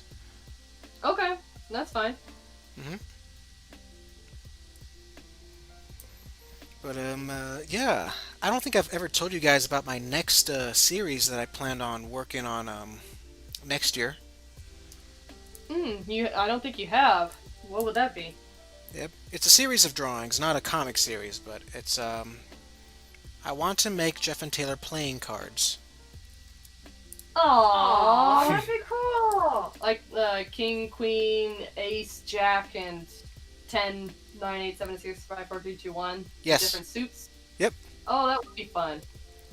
Yep, I was thinking I'm giving each character their own card, of course, and yeah, right now I'm thinking of just doing the main characters and supporting characters. I'm thinking about doing the villains, like villains and Starhammer members. I think that they'll have their own deck. I think that would be fun. Michael Huckle and the Joker. Like, that's right. Every deck has 2 Jokers. Yep, and I was thinking Strawman can be the Jokers. Originally, Jeff and Taylor were going to be the Jokers, but I'm like, okay, I need more kings. So I made up the list. So I'm going to have Jeff be the king of clubs. Jane is the queen of clubs. Taylor is the king of hearts. Cassidy's the queen of hearts. And yeah, so it'll be Jeff, Taylor, David, and Jeff's dad. They are the 4 kings. Yeah, that would be actually pretty cool to see. I'm kind of surprised you didn't make Jane the Queen of Hearts, though. Oh no, yeah, Jane is the queen of clubs, while Jeff is the king of clubs. Oh, no. Queen of Hearts is what I was thinking. I was like, I'm surprised she wouldn't be the Queen of Hearts, but then again, Cassidy, instead of being the Queen of Hearts, would make sense that the Queen of Hearts is in Alice in Wonderland is typically a little mad. Uh-huh. Yeah, that's right. That's right. Altarf, welcome to the stream. Jinx! Y'all owe me a soda! I got wood. I knocked on it first. That's not real wood. It is.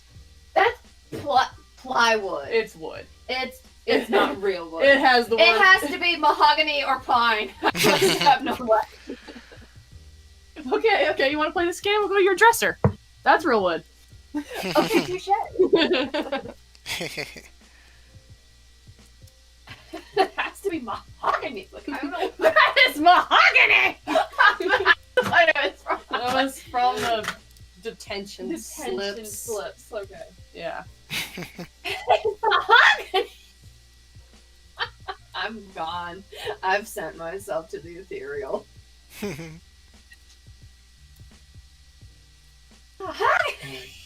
Okay. All right. Oh, that's a good question. Michael Huckle asked you The something, aces Jeff. be the West End girls. I forgot who the aces will be. Um, the aces will be special animal characters like Crazy Cat, Unamused Bird, uh, Rambunctious Raccoon, and well, not Cactuan, but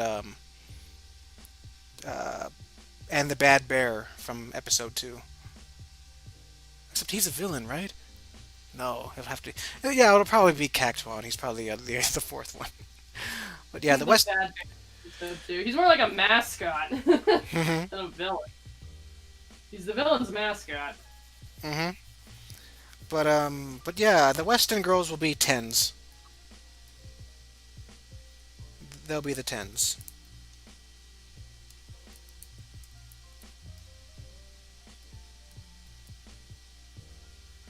Yeah, so I'm like thinking of how I should design these cards. Like I don't know if I should, have them wear special T-shirts that say Team Hearts or Team Clubs or something. And also, when it comes to clubs and spades, I'm gonna make them blue instead of black because to keep with the Jeff and Taylor theme of red and blue. Yeah. Hmm. That will be interesting to see.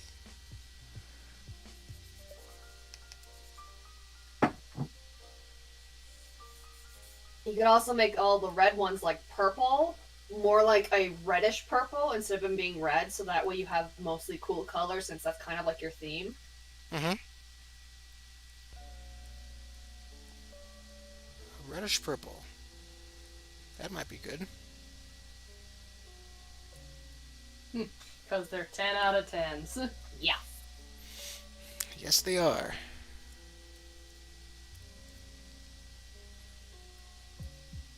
Let's see. I have a list here. It's on. I'm gonna pull up InDesign here. You guys can't see it, but because XSplit is not recognizing it. But let's see. I have the get playing list. Ah, here it is. The hearts. Taylor will be the king. The queen will be Cassidy. The jack will be Zach. The 10 will be Chris. 9 is Tiffany. 8 is Nick. 7 is Kelsey. 6 is Anthony. 5 is Bobby Ambler. 4 is Trina. 3 is Tanya. 2 is Tim and Tom. And A is Crazy Cat.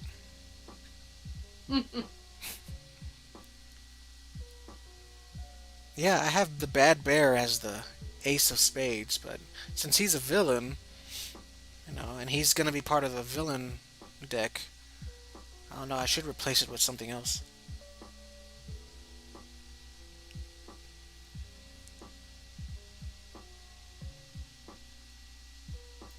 Maybe. If you feel like replacing it with something else, it's up to you. Huh. In the end, it'll be your deck of cards. Yeah, that's right. Hmm.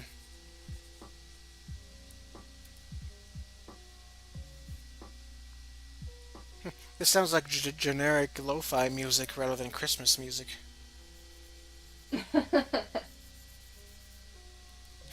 The background music that I have. Yeah. It's like I can't tell if it's Christmas or not. But hey, at Of course, least it's not a bad thing. Mhm. I don't want this stream to be flagged or anything or taken down. That's true. Avoiding copyright when we can. Hmm.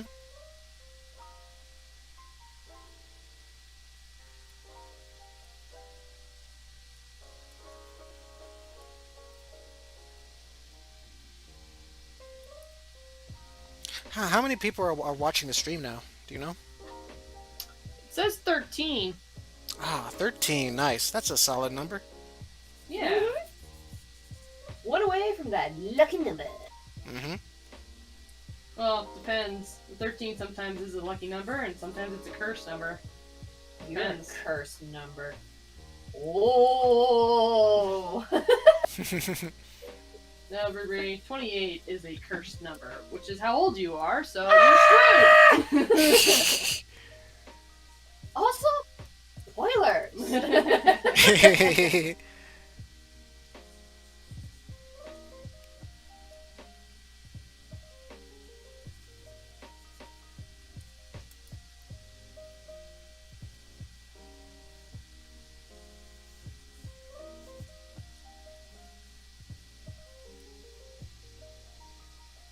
Yep, that's right. I have both Akemi and Akagami as guests.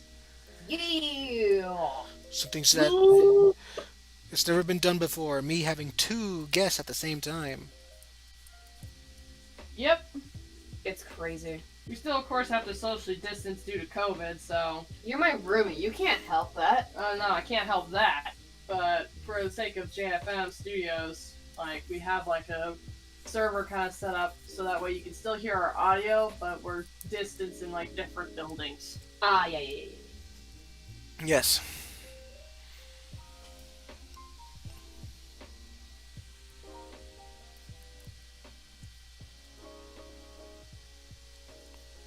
Can't wait to get that vaccine. I want a damn good vaccine, a juicy vaccine.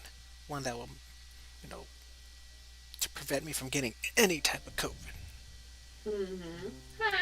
And finally, I'll be able to see you guys in person again. Yes.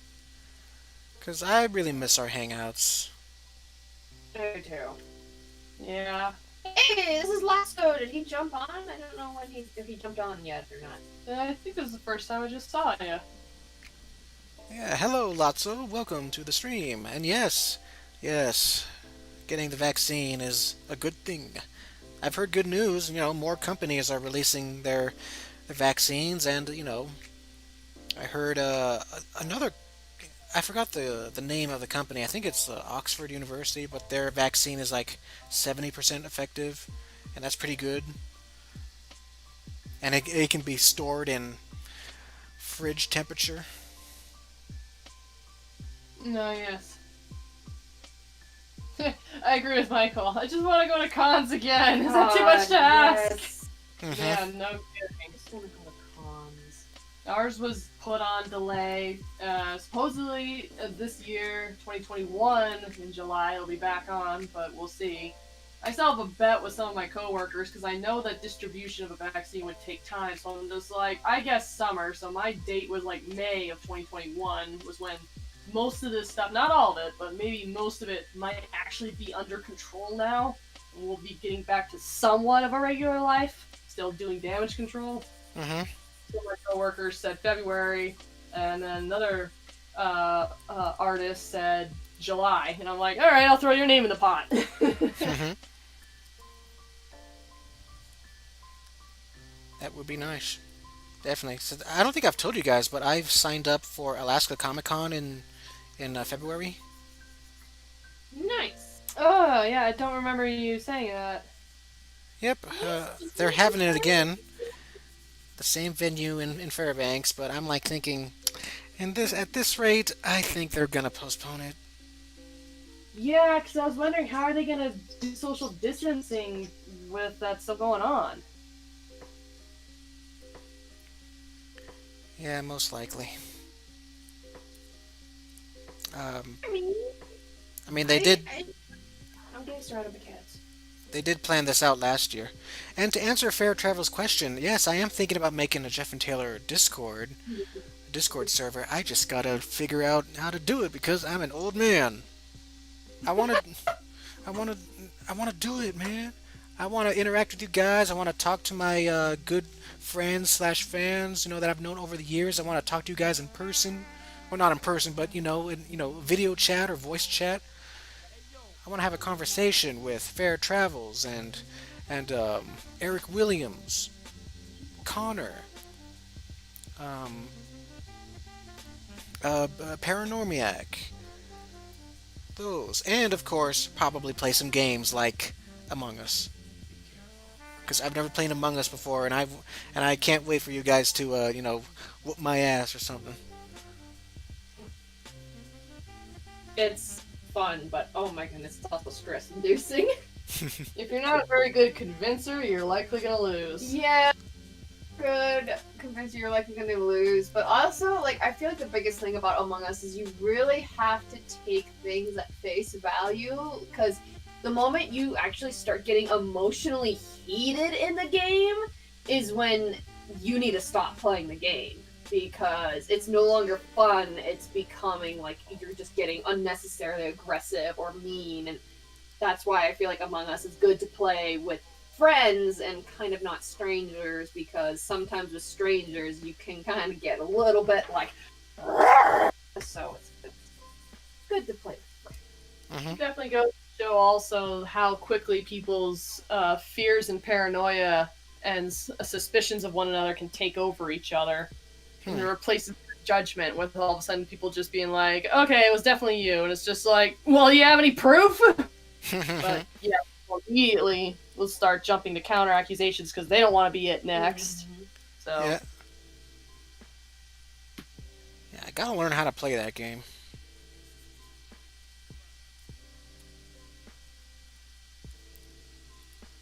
Yeah, speaking of games, I might continue my Let's Play of Dead Rising 2 tomorrow. oh, neat. I was actually wondering about that, if you were going to continue or not. Yes, I will continue. I just gotta restart. I just have to beat Leon again because I Oh didn't yeah. save. Yeah, my game crashed. So that's the reason. Oh, That's that's you the could reason. crash, but the fact that I didn't say that really sucks. Yeah, and that's the reason why the stream ended so abruptly. So hopefully it won't happen again. And yeah, I think I'm gonna do it early tomorrow, like probably at around 4, Okay. because tomorrow night is a big boxing match between the return of Mike Tyson and Roy Jones Jr. Oh, whoa. Didn't know Mike Tyson was back. Yes, it's an exhibition match, like as in a fight for fun. But they were training like a, like it's an actual match. But I don't know. I mean, they'll probably I'll probably see it in my usual stream that I watch fights in. But yeah, seeing Iron Mike Tyson fight again, that'll be cool. I wonder if he'll have help from Young Lee and Marcus and Pigeon. Maybe. Let's hope he doesn't have another fender bender. Yeah. Oh, Man, another fender bender. oh man. He's like, we could go to Costco and get some more hummus.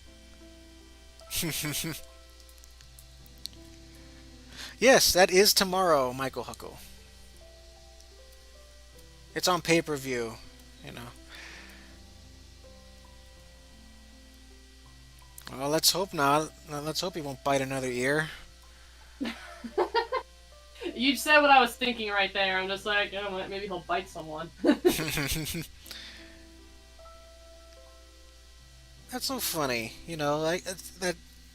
With all the boxers I know today, Mike Tyson is still one of the, if not the most recognized boxer in the world. Like everybody knows who he is. Yeah, it definitely also does go to show that regardless of all your accomplishments or things that you may have done, it just takes one mishap for people to just remember you for Just that that one one thing thing. for the rest of your life. Mhm. So be wise about what you do.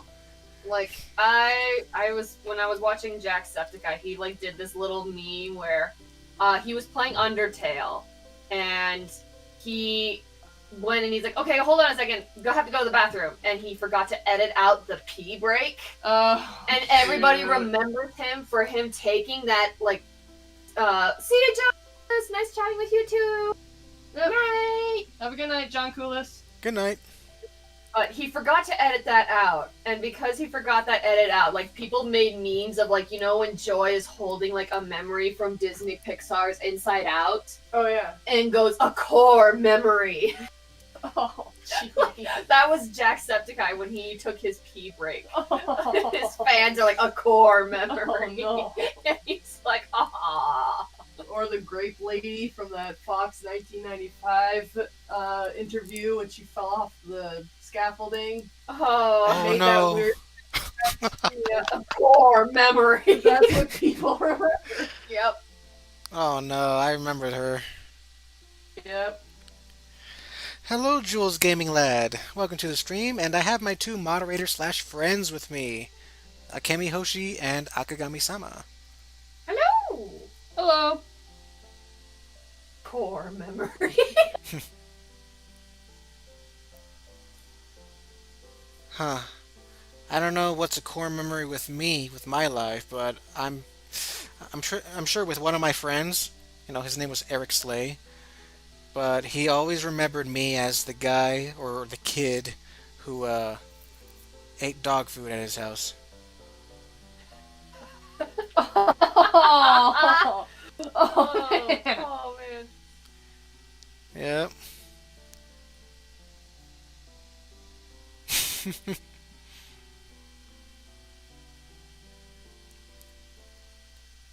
Yeah, like what Michael said, can't forget Bill O'Reilly. Fuck it, we'll do it live. Yep. Heck, I even used that sound clip in my intro once. That's where Amanda's shirt comes from. That Bill O'Reilly Yeah. quote.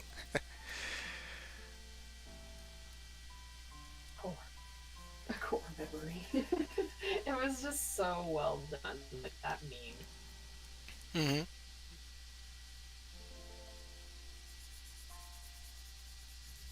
It's kind of one of those things that you think about. And you're like, man, I wonder what other people are gonna remember me for. Mm-hmm.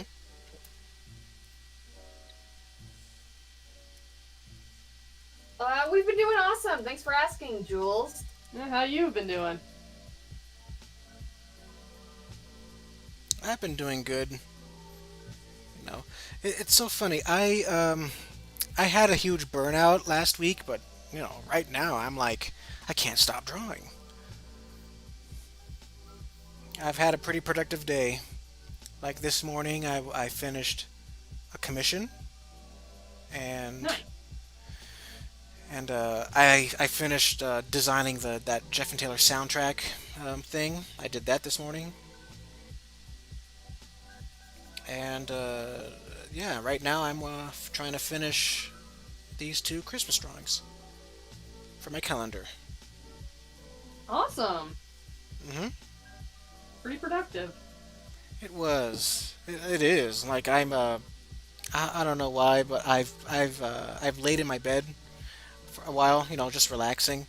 Again, I guess I got a little bit too tired, and I took a half-ass nap. It's like one of those. Yeah, it's like one of those naps where you almost fall asleep, but you're still aware.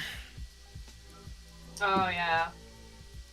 It's kind of like a doze off situation. Yep, dozing off, and lost my train of thought, but yeah, I was thankful I didn't fall asleep and like miss the stream. I'm like, that'd be so terrible if I were to sleep and then it's like 9 o'clock when I wake up. I'm like, oh no, everybody will be wondering where I am. Because that's one thing I don't want to do. I don't want to take naps during the day anymore because it'll ruin my sleep schedule.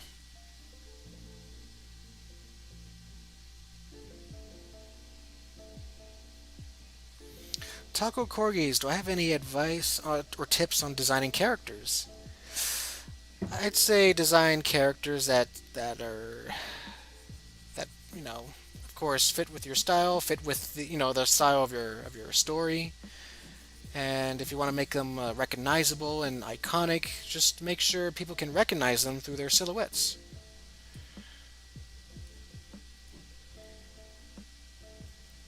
I would say if you're having trouble trying to design a character and you don't know what elements to put with them or what you should give them personality-wise, I would always recommend multiple drafts. Like when I've designed characters in the past, heck, even some of my villains, I had draft upon draft upon draft upon draft, and I wouldn't stop until I felt like something was just right. Till Like it's clicking. I know you didn't ask me, but I just felt like also adding that in, that sometimes it helps to be able to break down something you like and look at the elements of how you like it. What exactly about it do you like? Is it the color? Is it the attitude? Is it this backstory piece or something like that? And then just start all of a sudden putting what you like into a melting pot, and then trying to craft, break it down again, craft it again, break it down again, draft upon draft upon draft. And then when you feel like, when you've eventually hit that point when you're just like, oh, right here, this one, right here, I don't know why, but this feels like it. I feel like I've actually hit something right here. It still needs to be refined a bit, like when you're polishing a gem, you need to refine it a bit, but you feel like this is it, then that's how you know that's the character to go with. There you go. I agree with that very wholeheartedly. Oh, thanks, spit. Oh, crap. Don't choke on your own spit. It's not the Rona, I swear. But in extension to that, I would definitely have to agree, just because one of my characters that I created, which was Cotton, who is my husband hotel OC. Keep going, keep going. Sorry, I just laughed at that random placement. Keep going. Who's my husband hotel OC. I took like 10 drafts. Some of them were similar, some of them were different, but if I look at the first initial draft of her compared to what I have now, she looks 100 times better, as well as there was something to be said about the reason why you do drafts, especially for characters and stuff, is that usually some of the options that you don't think are gonna work end up working for you. And I'll use the fact that she's orange and yellow. I really wanted her to be like pink or blue or purple. I wanted her color to be something that was one of my favorites. But every time I made her those colors, she either reminded me of like Babs Bunny or the Looney Tune bunnies. Yeah. I forget the name of the younger one. That's blue. Buster and Babs? Buster and Babs, yeah. They reminded me of like Buster or Babs, or like Ashley Nicholas, who basically her mascot is a purple bunny. So I was like, well, I don't want to do purple because I think of her. And I went through the entire rainbow until I came back to using orange and yellow, the two colors that I was like, nah, I don't want to use orange and yellow just because they weren't my favorite colors. And what do you know? It ended up working out, and I freaking love her for it. Mm-hmm. So, yes, drafts are important because sometimes the idea you think you have, you will discover an option that you never even considered before, and it could help define your character. Yeah, that's definitely important. Don't get tunnel vision. Like, feel free to explore even the things that you don't like. Just like throw some combination, be explosive even about it, and then try to refine and then explode again. See what happens. Mm-hmm. Oh, dang it. That's the opposite of me. I mean, I design a character, I'm happy with the first design, and I'm like, okay, this is good enough. And that's okay. Some That's okay people too. just manage to just take what they're doing and just poof. They have it down, they look at it, they look at the character, they're like, yes, I got it, it's good, it works. And that's awesome, that's great. If that's a technique that works for you, perfect. Mhm. And I feel that because generally when I'm making a character, I just poof, draw it, and bam, it looks good. And then there are other days, like when I was making Cotton, I was like, oh my god, I don't know what I'm doing. And it definitely was out of my comfort zone because she's more anthro in like features. And I'm not used to designing characters that are like that. So because it was out of my comfort zone, I felt like it required multiple drafts. Yep. Two things for me to say about that, about my previous, comment about how I just design a character, boom and done. Okay, one. That's probably the reason why I keep redesigning characters' hair, like Cindy and Gloria, and and changing Cassidy's hair and clothing because I was too happy with the first draft. But I am still redesigning, tweaking things here and there, trying to make it look more perfect. And second, maybe that guy who harshly reviewed me on Amazon has a point about my character designs. You got two questions here, Jeff, from Jules Gaming. The first one was about ever do another request to live stream soon, and the other one was, what are you and your friends' favorite has-been hotel characters and why? Oh, sorry I missed that question. But yes, I will do a request live stream. Probably. Um, oh, thank you, God, for calling me PogChamp. Uh, I had to look at the chat, but I was like, where is this coming from? And this, like, holy of prayers talking about pog champs? It's literally the person's username. Okay, that was great. That was excellently timed. But anyway, back to Jules Gaming Lad's first question about will you ever do another request live stream? yes, it will be my season finale of the stream, a Friday stream, which will be Friday the 11th.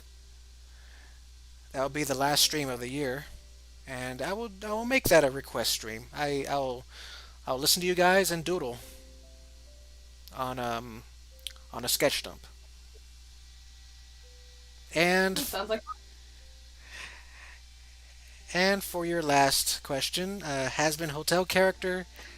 I don't know. I like Alistair because I like his voice. I like how he's a very classy sounding villain. Like he's more of the scheming type rather than the let me explode some things type. You know. But Angel Dust is cool too. He did say the one line that actually made me laugh out loud.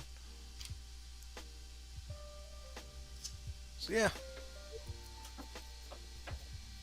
I have to say my favorite character. I enjoy Vaggie. I like Charlie.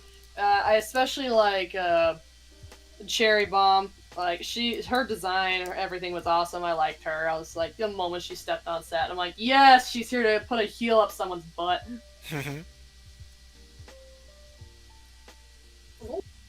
Kids. And yeah, I definitely agree. I am an Alistair fan. I mean, I have 2 sweatshirts with Alistair on it. I bought official merch. I don't care if people can fight me.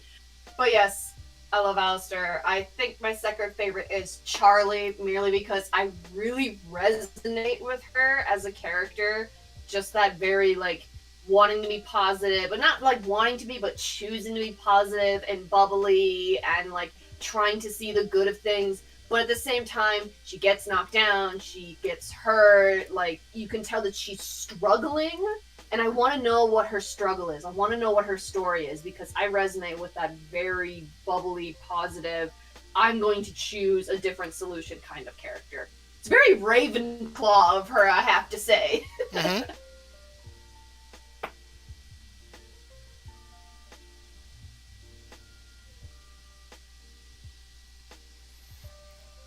Yep, those are some nice choices.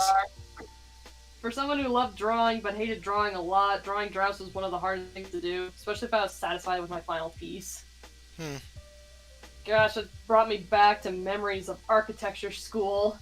I hated having to do redrafts too, so I can understand that. Especially because A, I didn't want to do multiple drafts of the same building over and over again, and B, once I felt like a space worked for movement and flow of people and egress, I was just like, I don't want to redesign it again. I think we're good.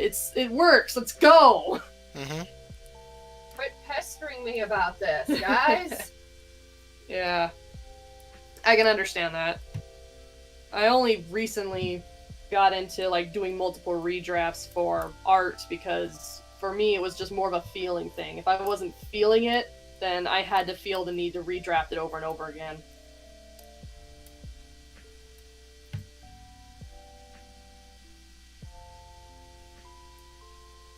going? Where are you? She's under your desk. Oh, who is this? Who is this? This is. Hi, Misty. You want on my lap? Come here. Here.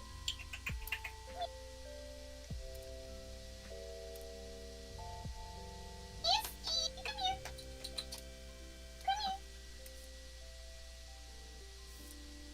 Come You're trying to get the cat to jump up onto the table. here. No, on my lap. There she goes. Now she's on my lap.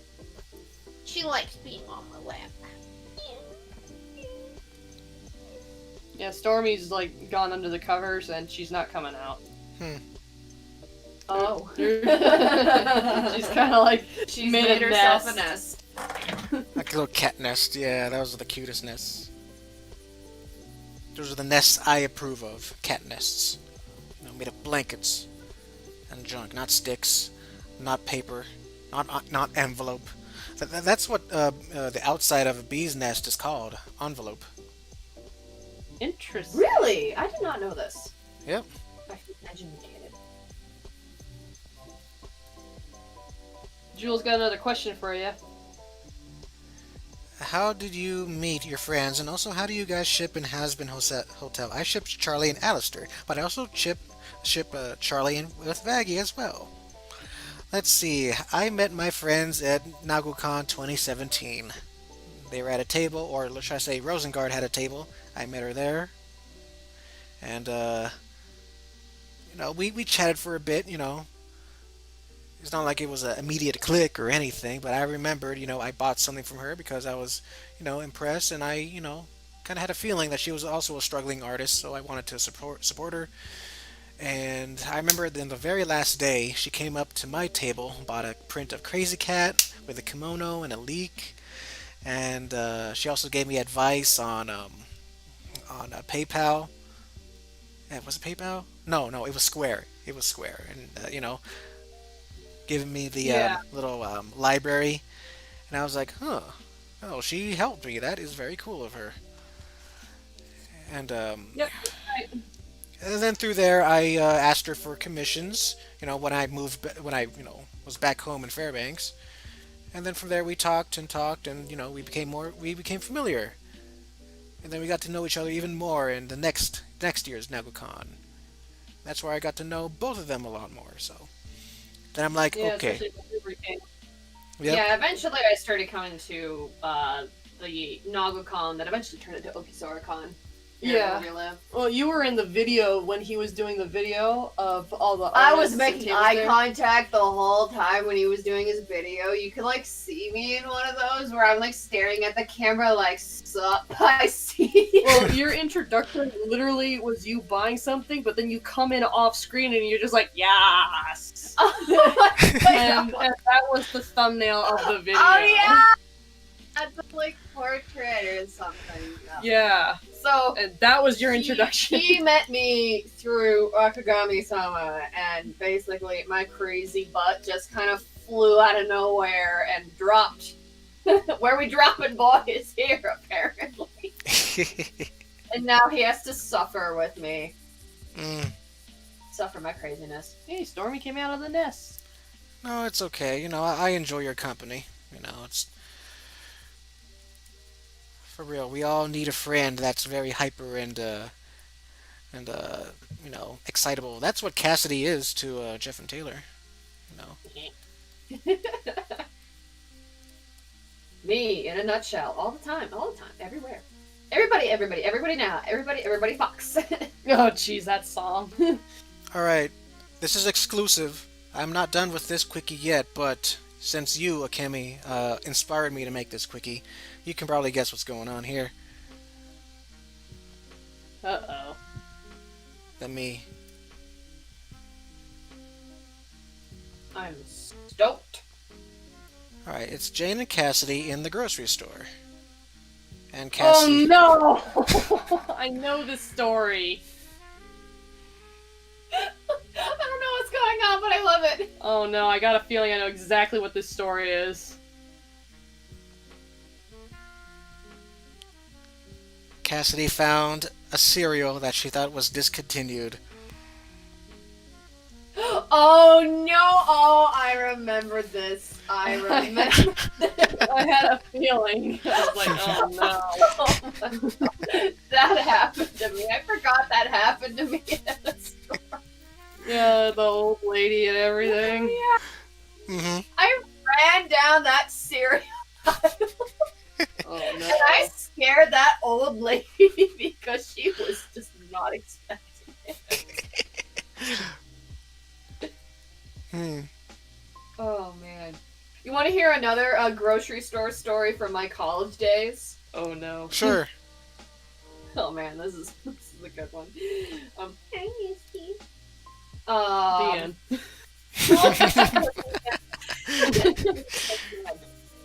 I'll get back to hold a second. I just noticed that Jules Gaming Lad said that who do you ship? And I'll say for me, I don't mind Charlister, but I am definitely a much bigger Charlie and Baggy shipper. I just love that couple. All right. Now I'm gonna get to the story. So this happened in college, and I was with my I like to call them my college bros. I don't know if this was before or after I was dating my ex, who was a furry. My ex who was a furry, but That's detail is so important to the story. no, that's just if people know me. They know me that my college sweetheart is the ex who was a furry.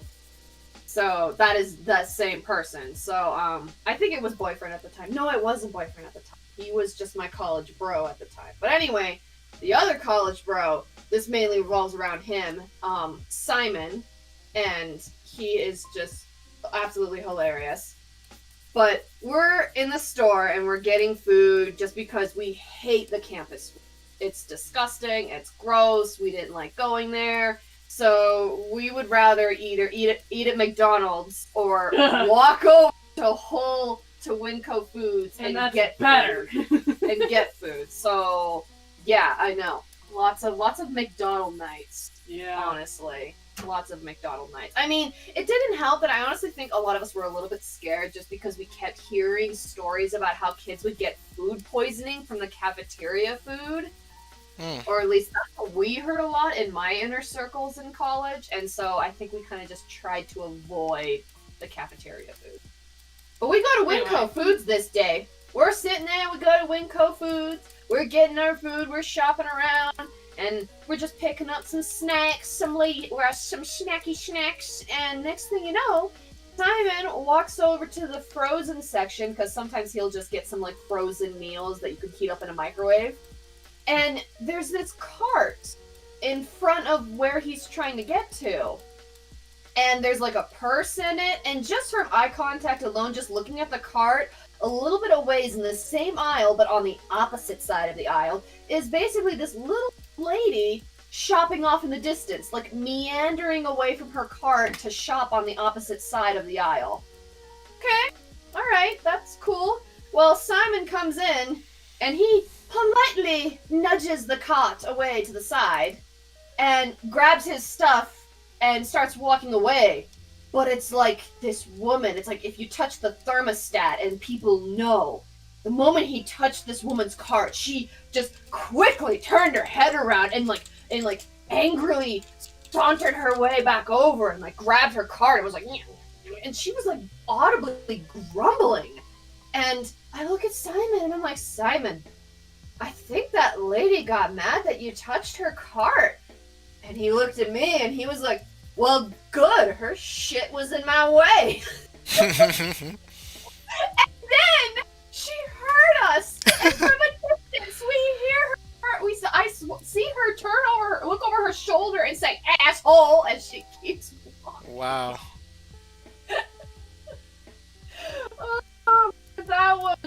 That was a fun grocery experience. And like it was bonkers. It was bonkers. Yes, there are many grocery nights. Oh, You know what's yeah. funny is that you hear all these rumors about the food poisoning, yet I was the one every single night eating Sodexo's food, and here I am perfectly fine. Well, not all of us have an iron stomach. Well, Akagami-sama. it wasn't the iron stomach. It was literally just me being like, It was- Mom and Dad paid for this food, I might as well eat it. That and grapes. We will not discuss the grapes. No, we will not. I will not even ask. Oh, we'll text you about it. Well, yeah, text you about it. Great. Where? Well, let's see. I would think about some embarrassing stories for me to share. I'm not the best at telling stories, you know. You guys are way more articulate than me. That's not Okay. true. Sometimes when I tell stories, I feel like I become Dane Cook in regards to a lot of like Dane Cook, but the criticism that people give Dane Cook. How some people say that he doesn't tell really good stories or he's not really that funny, but it's because he's over exaggerated and dramatic. That's what makes him funny. And sometimes I think I criticize myself to that degree, and part of me thinks, oh, I'm not actually that funny. It's just because I'm over dramatic and I like am silly and everything that's what makes it funny. And it's definitely a criticism on my own part that I definitely need to get over, if not tell myself to cool my jets, because that's not true. Like, we're all funny in our own unique ways, and you know, and some people's sense of humor just don't vibe with your sense of humor, and that is a-okay. Yep, that's true. Well, let's see. Embarrassing story. Have I told you the time my dad called me a dumbass while trying to drive? No. No. I don't know. I could have sworn I told you, or at least I told Akagami this one, but it was it was the first day of junior year of high school, and this was at the time where I was still learning how to drive. I think I just got my driver's license. Yeah, yeah. So it was mid-August. It was like a couple weeks after I got my driver's license. So it's like, okay, my dad, sister, and I we carpooled. So we were going to go to my school, and then they were gonna drive the van to the shop. So of course they had me drive, and of course I'm not really that used to it. You know, even though I just got my license, I was pulling up to the school, to the part where I was gonna, walk off away from the buses and everything. So I was gonna make a left turn, but I could have sworn I was waiting for a car to come, and there were cars behind me, but I was waiting for a car to pass because I do not have the right of way. I was making a left turn, and then while I was waiting, I guess I could go because my dad suddenly yelled at me, "Go, dumbass!" Because there were cars right behind me waiting. None of them were honking or anything, but right there, that shook me, and my the morning of my first day of school was spoiled because of that keep playing in my head over and over again. I couldn't concentrate, you know. Oh yeah, now I remember that story. Aw. Yeah. I don't think I'll put it in the comic because I don't know, it's too sad. A core memory. A core memory.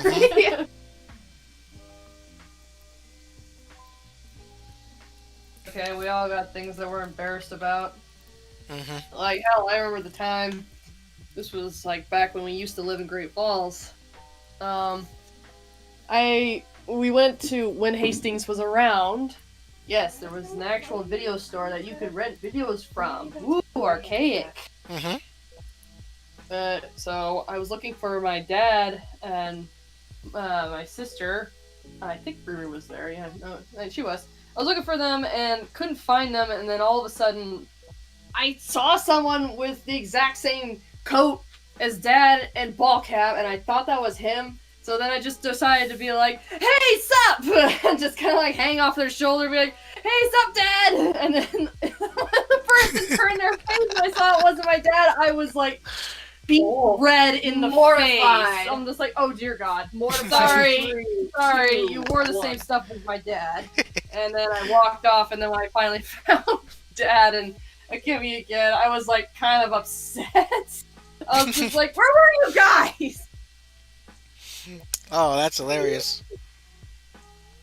I'm sorry to laugh, but that is It funny.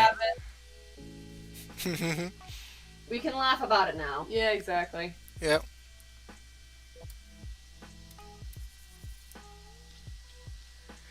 Where are you guys? Oh man, I don't think I have stories like. All right. No, there was that one famous story when I was like what, 8, 7 in Pizza Hut. Oh, yeah, I think you were around that time. Oh man, I don't know how young I was. I think the most embarrassing story of my life that I really had to tell is back when I was a little kid. And honestly, when you're little, you don't know any better. But doesn't excuse not having manners. So yeah, everybody should get some manners despite that. I will get back to you, Jules Gaming Lad and TD Camper. Let's see, they got asking Steven's Universe characters and why. Have you guys ever heard of watched Edward before? I have heard of Ed's World and I have watched it. I have not watched Assassination Classroom, TD Camper, and oh, it's on Funimation. Okay, that's interesting. All right, I'll get back to that. Yeah. But I was at Pizza Hut, and soda, y'all. Everybody loves soda when you're like what, 8, 7. I don't remember how young I was. I have to ask my mom and dad. But enjoying this nice soda, and I downed it a little bit too fast. I mean, sometimes you have to. You just ate some delicious pizza. You just stuffed it into your face, and you're enjoying all that goodness. Why not rinse it down with a nice glass of soda? And for me, it was Dr. Pepper, just because we're a Dr. Pepper family and we love Dr. Pepper. Oh yeah. And as soon as I did, I let out the most vigorous, deafening burp that rattled throughout the Pizza Hut store. Window rattling kind of Window sound. rattling belch. Oh no. And I thought, oh, well, it was like maybe me and not, and I thought it was a slow day. Not very many people were sitting down to eat. And I thought, oh, well, maybe nobody heard that. Well, I look over. I look over across the way, and there's this young couple, and they are laughing their asses off. They were laughing so hard that they were like holding onto the table from what I remember. They were like slumped over and laughing, and they were looking back at me and they were pointing just because this humongous burp came out of such an itty small child. Well, I was wearing a red shirt that day, a red sweater that said Roosevelt Elementary, the school that I used to go to, my grade school, and boy, oh boy, did I turn as red as my shirt. Oh. I was so embarrassed, but that is the most embarrassing story I can think of to this day, was the famous Pizza Hut belch of my life. I mean, I could have ripped ass, and I think that honestly would have been worse. Way worse. Yeah. Not to mention, I would have vacated the premises immediately. Can you imagine if it was the opposite? Like, this truly gives you the reason of better out than in, because if it was the other way, I think my dad would have told me to go to the bathroom. Oh goodness. Ugh. And now you know. The more you know.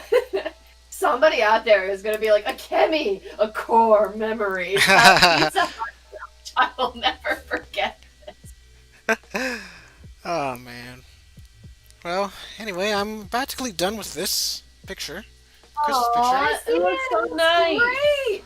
I love Mhm. what you did for the background. I love this, like, almost Christmassy, colorful lights going on in the back, even if that's not what you intended. Yeah, Christmas color. Yeah, the Christmas lights. But that's what I like to do with my Christmas-themed pictures. Kind of like what I did with Izuku and Uraraka. You know, the My Hero Academia Christmas art. Yeah. That picture is definitely one of my favorites just because of the colors that you used in it. Yeah, definitely, and it's become a staple. Like every Christmas, I make that. Like this Christmas picture that I made back in 2017 that you see here that I use for reference.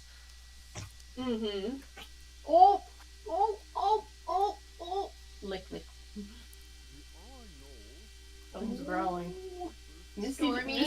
get up and Stormy was just laying right there. Misty! Oh. No, it's not Misty, it's Stormy. Stormy! Misty just wants to be with you. No, don't get up. I know what you're thinking. I know what that look is. You're not allowed to jump up on another shelf. Next thing you know, all the books will fall off the shelf. I will be very upset. Hey, have you found yourself a little alcove? Yes, that's her alcove. It's where she was laying. You know, I didn't make this for you. She says you did. Yeah, she does. I'm thinking, what's a good brush for snow? I only know Photoshop. In Clip Paint Studio, there is a scatter brush. Like, if you press the shortcut B button, and then B again and B again, it's the shortcut to all your brush tools. In there is a scatter brush that randomly scatters stuff, and you can control how many dots are being sprayed. You can control, like, either have a lot of them or have few of them. Okay. I know it's in there. I used it myself. Unless, like, I have the Clip Studio, like, EX, like the big version. What version is yours? Oh, the basic version. Basic. Well, it should be in there. I think it's tone scraping. I think tone scraping is the actual brush. I just adjusted the pixel size of the actual dots. Oh yeah, I have it. Tone scraping. Yep. Yeah, and the particle size. I know I adjusted the dots, and I adjusted the spread of the actual spray in order to get something that's, like, random, and then I would do, like, patches here and there. Well, let's see if this works.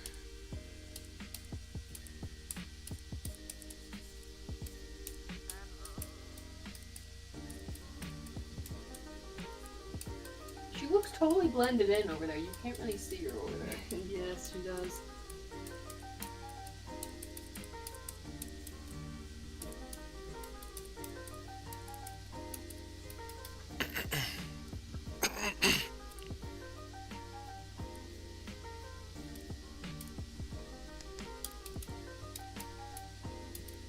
There. And then down in the options, like, you have that little button that says normal right next to your brush. I would, like, I would start playing with, like, the overlay, screen, dodge glow. I'd start playing with that and start all of a sudden adding a few bits and pieces here and there that looked like they were shining. Yeah, that button right there, that you were just on, that said normal. If you press the down arrow, it gives you the option to do other things, such as multiply, darken, lighten, all that stuff with the brush. That is, assuming you're on the layer where all the color is. If this is a separate layer, then it might not show up. Yeah, it's its own separate layer.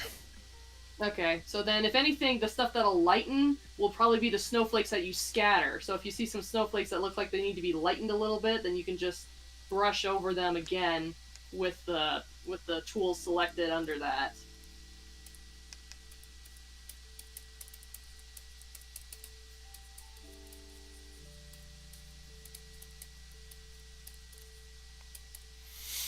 Well, I think this is okay, though. The amount I Okay. have.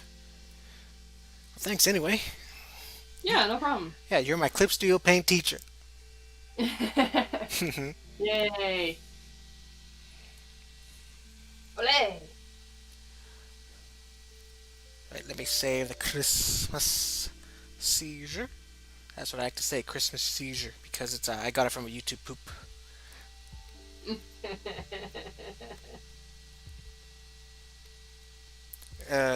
It was how the Grinch stole Christmas YouTube poop.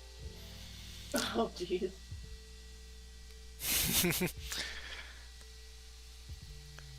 Oh, last year they had a collab of a YouTube poop collab of the Jim Carrey's Grinch movie. Yeah. That was hilarious. Just sent you to the moon. I remember the one you showed me of, like, them doing the YouTube poop of the scene with the Simpsons when they were in the haunted house in the early season. Yep. My favorite one will always be the one when Homer just falls off the ceiling, and then right when he hits the floor, you just hear "Game!" from Smash Bros. And I was like, damn. Yeah, that's my favorite too.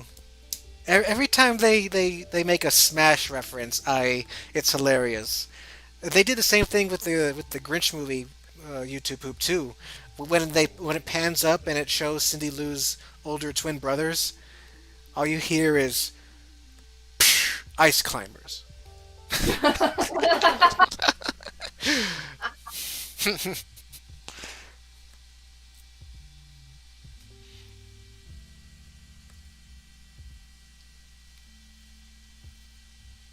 Oh, it was amazing. Gonna save as? Yes. It is now saved as a JPEG. All done. Woohoo! I got my line art done as well, so yay! I can now start I have done nothing. building that rail in your game. Okay, so I may or may not have made a sky rail, but priorities, I suppose. I'm drawing. I made a sky rail. I got a rock. Stanford is asking you, Jeff, about how many YouTube poop videos do you watch? A lot. In my One. YouTube in my YouTube career, it all started when I was watching the old school CDI Zelda and Mario YouTube poops. Those were hilarious. Good times. hmm I remember the ones where it showed some Rick rolls, the ones that you can tell were made in Windows Movie Maker. Oh yeah. Uh huh. Oh, Lainey, remember? I like vaccination. Like Oh, when yeah. he did the really smooth editing of all those Yes, clips. he did I was really just good. like, that's good. I think favorite thing going to college, Akagami sama and I, we really loved saying school as we went off somewhere.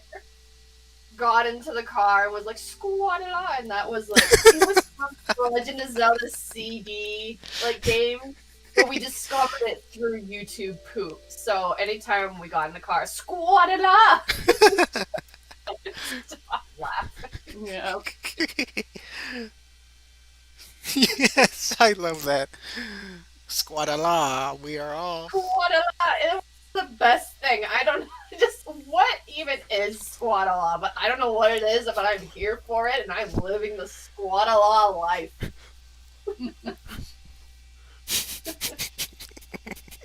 I gotta put that in a comic. Get on a magic carpet squat. It has to be a guy that works for Captain Starla. That would make sense, given the circus. Uh huh. Yes.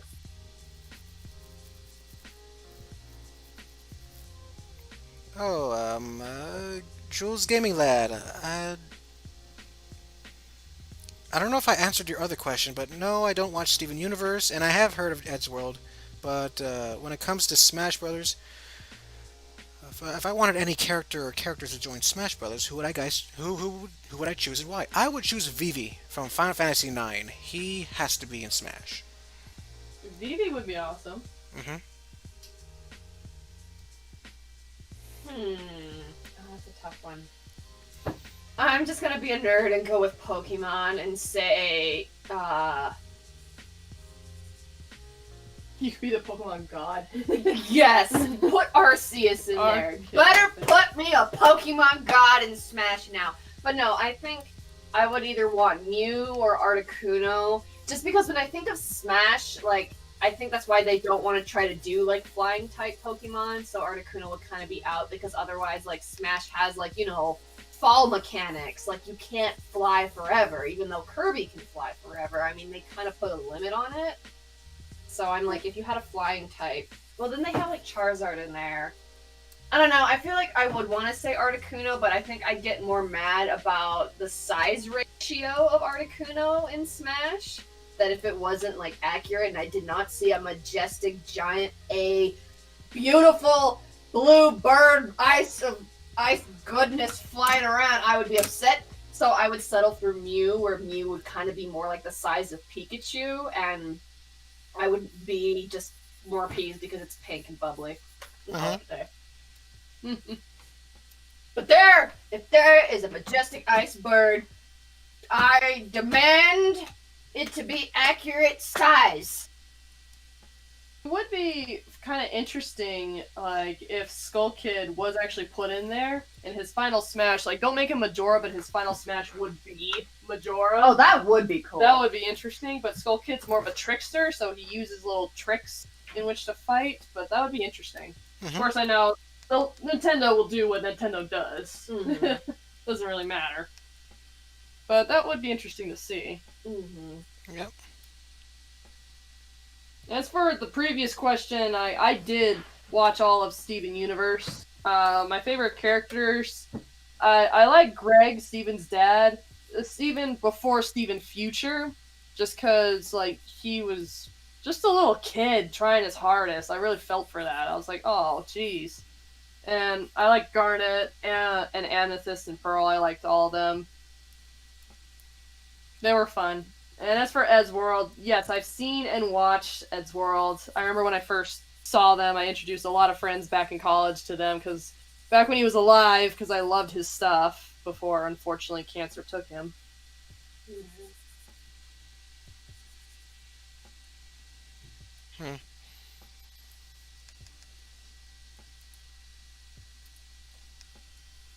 I can't believe Stormy has made a nest for herself up there. In the blankets. She has decided, I'm going to be in these damn blankets, whether you like it or not. Yeah, it's perfect for her. She's just sitting perched I'm right up glad you like those blankets. I don't think the receivers of those blankets will enjoy your cat hairs. It's her gift to them, her cat hairs. They should be grateful. This is Merry Christmas. There's like no shedding.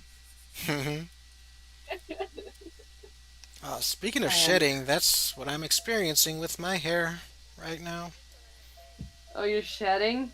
Yeah, because my hair is getting longer.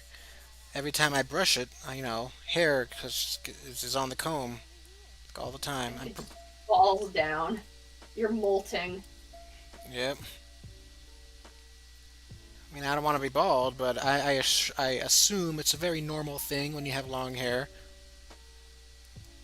Every time you brush it, hair falls off. Hair's on the comb. Yeah. Yes, it is a normal thing. It is a normal thing. Hair breakage sometimes happens too when you don't have appropriate hydration. There we go. When you don't have appropriate hydration, hair breakage can happen when you comb or when you brush. That happens. Depends on the type of hair you have too, because some hair it's like it won't break. It won't break as easily, and then you got my hair that's pretty brittle, and it's just like, oh, that breaks when I roll over on my pillow. Yeah. You sneeze and it falls off. Achoo! There it goes. I don't know what type of hair I have. It's a bit of curl, but I'm willing to say yours is probably maybe 1B, 1C, possibly. I'd have to look at the hair chart again and figure out what the chart is. Like, I know Darian has like 4B, doesn't she? Or does she have 4C? Yeah, I think Saya does. Yeah. Yeah, like the really curly the hair Really, yeah. to where it's like you get fairy knots easily, and it's just like, you can't even get a brush through it. The fairy knot hair is like Zara's. Well, Saya has she gets hair. fairy knots sometimes too. No, Saya doesn't really get fairy knots because fairy knots are specifically when they're like really tiny and pilled up, like what Zara has, I think. Oh, okay. Because I think that she explained that to me at one point. Whereas Saya, she kind of has hair that's just very super curly that will get tangled but not pilled up into tiny little like sections. And where are my cats? Well, one cat's under the bed, and I guess the other one went under to also fight. Oh goodness, what is happening? They want to fight. Another cat fight. Let's fight. Yeah, like Zara's got a 4B hair, I think. Yeah. Let's see, Jules. Jules has curly hair, and Altarf's got a fro that hasn't moved in 4 years. Oh! You should be demanding it pay rent then. I'm sorry, but I have to ask. If you have a fro, can you actually like put a pick in it and it like stays? Please, Altarf, I need this. for like research. Research. In your hair, and will it like stay in your hair, like stick straight up? I have to know. These are the questions. I like how it research. Is that what the kids are calling it? Yes. Beautifulicious fro research. I know there's a difference between an afro, a jerry curl, and a bouffant. Yes. Whenever my hair grows to a certain point, I always call it the bouffant, even though it's not really. Let's see if I can find a picture of myself with a bouffant. I'm pretty sure it's here. In my archives. My photo archives, 2009.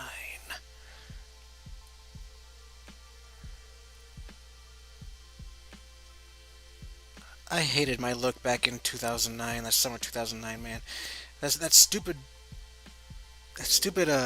picture of me with the Hawaiian shirt and the sunglasses and then the cruise ship, man. I'm just joking when I say this, but I look like a lesbian. Oh. Oh. Hey, some people. There's your answer, Riri. Yes! Okay, but first off, the lesbian comment. Some people would look at you and be like, damn, that'd be a hot lesbian. So you know what? You know what? You're cool. You're not ugly, you're just not your type. Your breath just stinks really bad. But oh my god, my answer. Yes! Yes! I can also prop glasses, a comb, and a pen, and they'll be going nowhere. That is amazing! I don't have that level of hair, so the fact that you could do that to me, it's just ah! Oh, that's so cool. Hey, what happened to the stream? Where'd it Yeah, go? the video did cut out for some reason. Are we no. losing the internet? No. I'm still here. I'm just trying to capture the picture of me. Oh, okay. Oh, okay. I thought it was internet problems. I was like, uh-oh. Okay, but that is awesome, Altarf. That is flippin' fantastic. Yeah, here's the picture.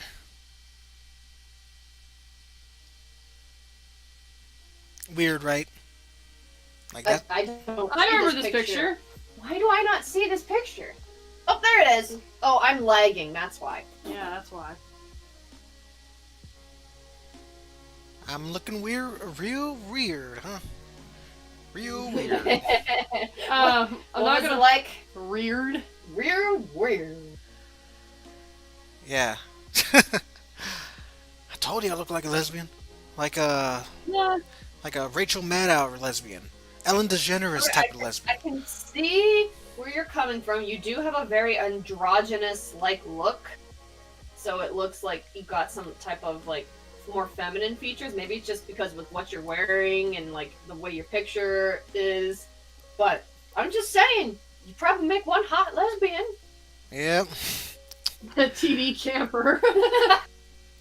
Yeah, but then they'd be disappointed the moment they found out he was a dude. I mean, I would be disappointed. If I was a lesbian, I'd be disappointed just because I would expect you to still be a woman. Oh, it's all relationships are about. Don't be lying. Don't be lying. That's mean. You just Rude. start playing that song from that was a meme on YouTube. Why you always lying? Why the fuck you lying? I don't know where this picture came from. I think my cousin took this. Towels? Yeah, that was a towel elephant. Hey, guess what? Because of the movie Poseidon, that's definitely making me more deathly afraid of cruise ships. It's not the corona, it was that freaking movie Poseidon where I'm like, yeah, this is cruise ships. Wait, what was it? I never saw this movie. Did I watch this movie? I don't think I No, you didn't see this movie, but I was just like, nope! Not for me! Oh man, that's one of my that's one of the things I remember my parents telling me. Like, like they told me that, oh man, your friend totally should go on a cruise ship, you know. And then I'm thinking, Yeah. I don't think she would like it. I don't know.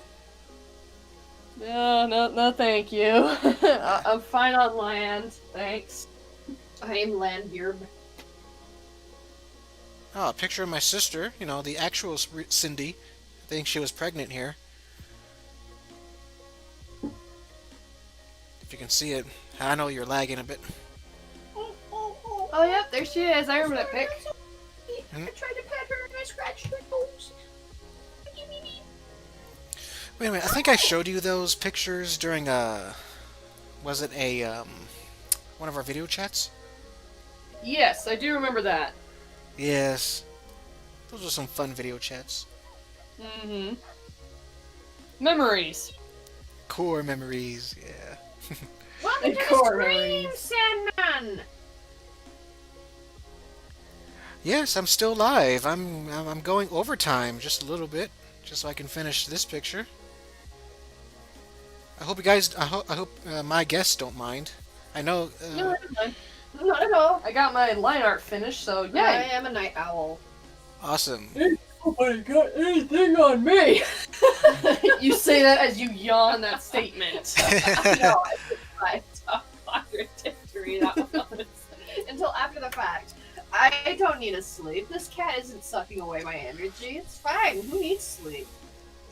It's All like one of my right. favorite quotes from Zara. Sleep is for the weak. Real men wear pants. And I'm just like, yeah, you're sleep deprived.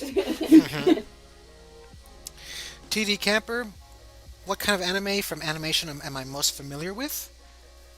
A long time ago, I was most familiar with Case Closed. That was the anime that introduced me to Funimation.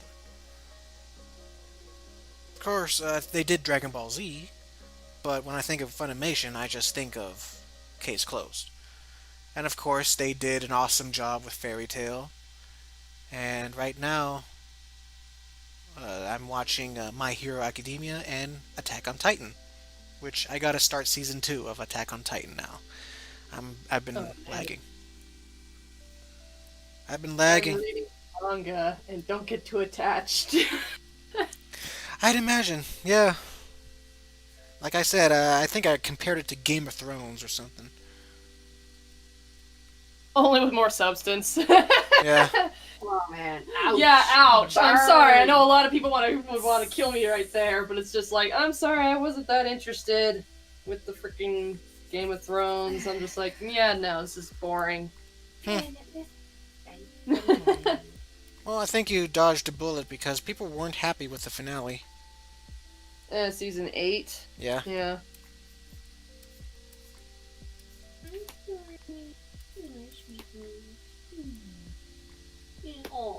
Oh, she's on my arm. She's like, Mom, I want to go to sleep. Mama. It's what the cats do. Yeah, careful. Like, copyright. That's as far as I'm going, though. Yeah, I was like, copyright. You see me coming in with the lawyer suit and the case, and I'm just like, covered in the cream. I see it all. Oh, you just snuggling up to me. She's a good little girl and I love her. Love. You know, you guys Yeah. mentioned Zara, earlier. How's she doing? She's doing good. So far, just still hanging in there. She has been doing the, remote working, because she at least works in a place where she can remotely work. Mhm. So she's literally been inside her room the whole entire time. Okay. Which honestly can make anyone go insane when you're stuck inside a room. Yeah. Or But Chibi. yeah, she's hanging in there. She's, yeah. That's good. Mm-hmm. Well, hey, so far so good. I've been stuck in my apartment for this whole time, and I'm hanging in there. Mm-hmm. We'll get there soon. We just got a little bit further to go. Yeah. You guys better make it up for me my next birthday. Just kidding. Oh, you want to fight? Don't worry. Fighting words. Hey, you still got a cake for your birthday. Be happy. Yeah.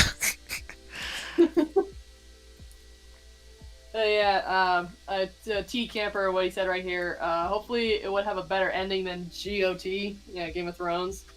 Well, Mhm. I'm in the manga. I'm getting close to the actual ending, and it is extremely intense. I have no clue what's gonna happen.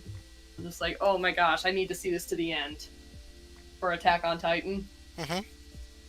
It's like, wow, it's not pulling any stops.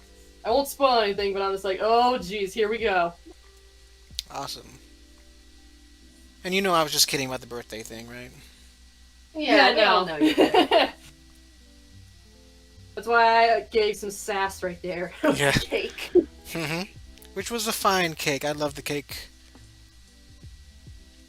Yeah, I was afraid it was too big. Like, I realized there was a smaller cake, and I was like, oh crap, I should have gotten a smaller cake because this is way too big of a cake for one person to eat. Oh no, it was perfect. It can last me like a week. Yay! Aw, Stormy left me.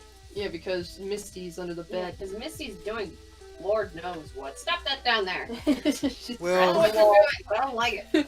like Bart from The Simpsons. Well then, I'll just have to get into the crawl space again. Oh, I hate when he gets does in there and starts smacking the wall with a broom. That's what it sounds like. It sounds like Misty's like getting into the wall and starts scratching around. It's like, it's like she's in the wall.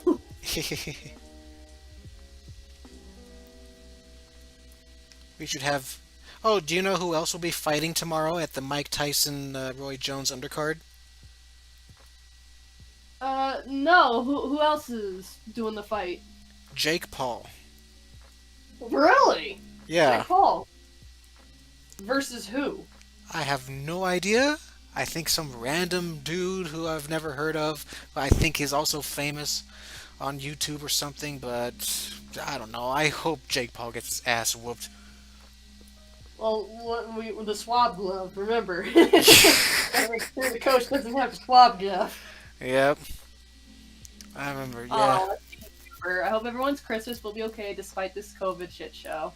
Yeah, Yeah. same here. I hope everyone will be safe and have a good Christmas and being happy for what they have and so on and so forth. hmm Yeah, for I me, could go on. I'll be visiting family, so I hope I'll be safe, or we'll all be safe. You know.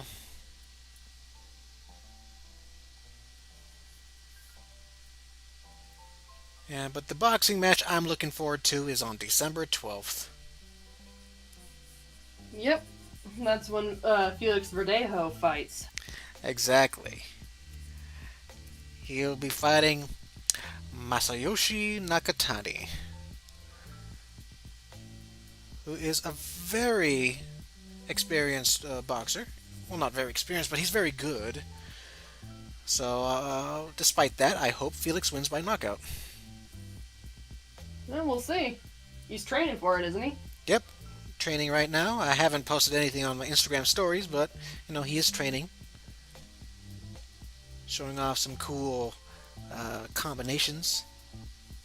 Ever since he's gotten with his new trainer in the beginning of the year, he's gotten better and better. Nice.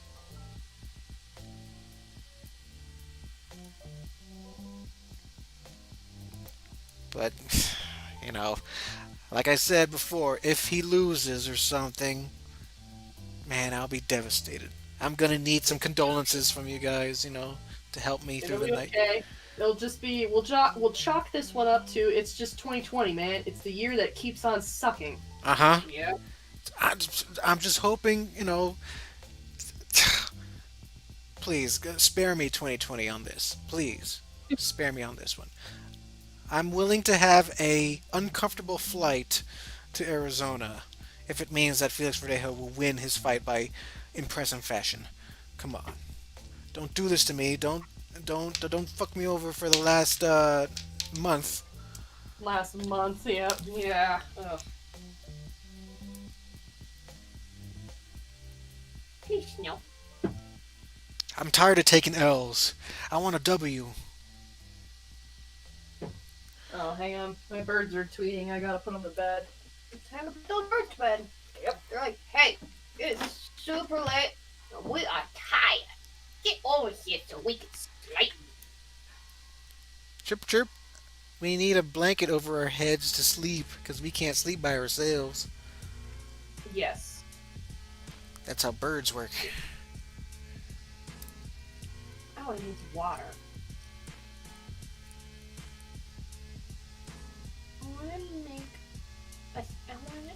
I want to make a rain cloud, and it's not letting me.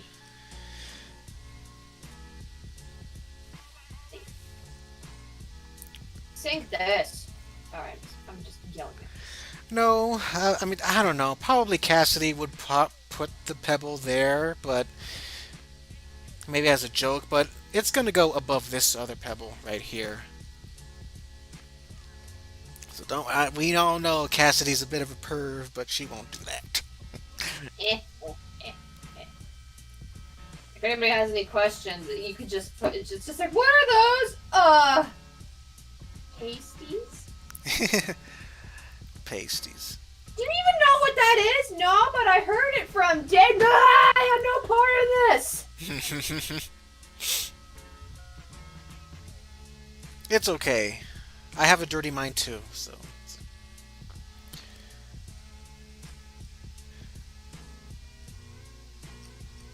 Ah man, I haven't played Persona 5 before. I heard it was good. I might as well play it one of these days because I like RPGs and I heard it has tarot cards in it, so and that's always a little interest of mine lately. But what's the most funniest thing that made you guys laugh so much? I remembered. Crap, there's a lot. I remember something between me and Akagami.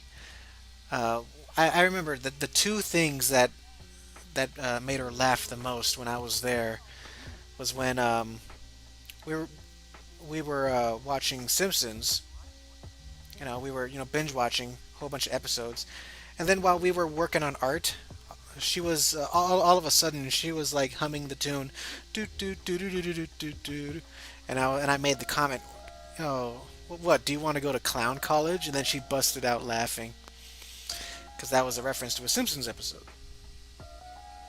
And another time was when we were watching this Let's Play. I think it was the Game Grumps. It was the Game Grumps talking or playing the game House Party, and we were laughing at the character named Frank, who talks like, How's it going, dudes? "How's it going, Yep. dudes?" Yep.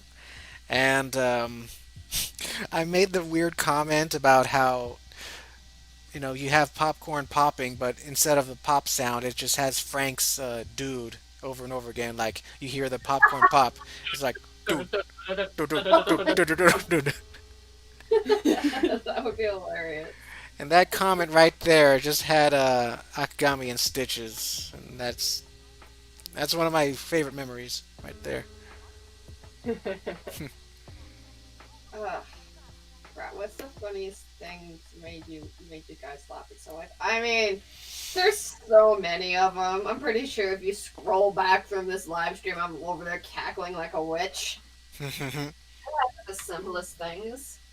Yeah, you laughed at like Jeff asking you to repeat something, and then you wouldn't stop I laughing. couldn't stop. I couldn't remember what it was, and I'm like, I'm gonna giggle again. I'm just a very giggly type of individual. I will. You set me off, and I'll start laughing. I laugh at myself too much. What is something that has sent me to the moon? I know Life's too short. You gotta laugh. Yeah, life's too short. You gotta laugh. I know that if it's a good laugh, I laugh so hard where I enter dolphin mode. And dolphin mode is a college term given to me by my college VTD buddies. That I laugh so hard that I do a sharp inhale squeak that I sound like a dolphin. Yep, I heard that. It's dolphin mode, and when I activate dolphin mode, I know I've reached maximum laugh energies as soon as I reach dolphin mode. And I'm trying to remember when was the last time I did dolphin mode. Facial thong.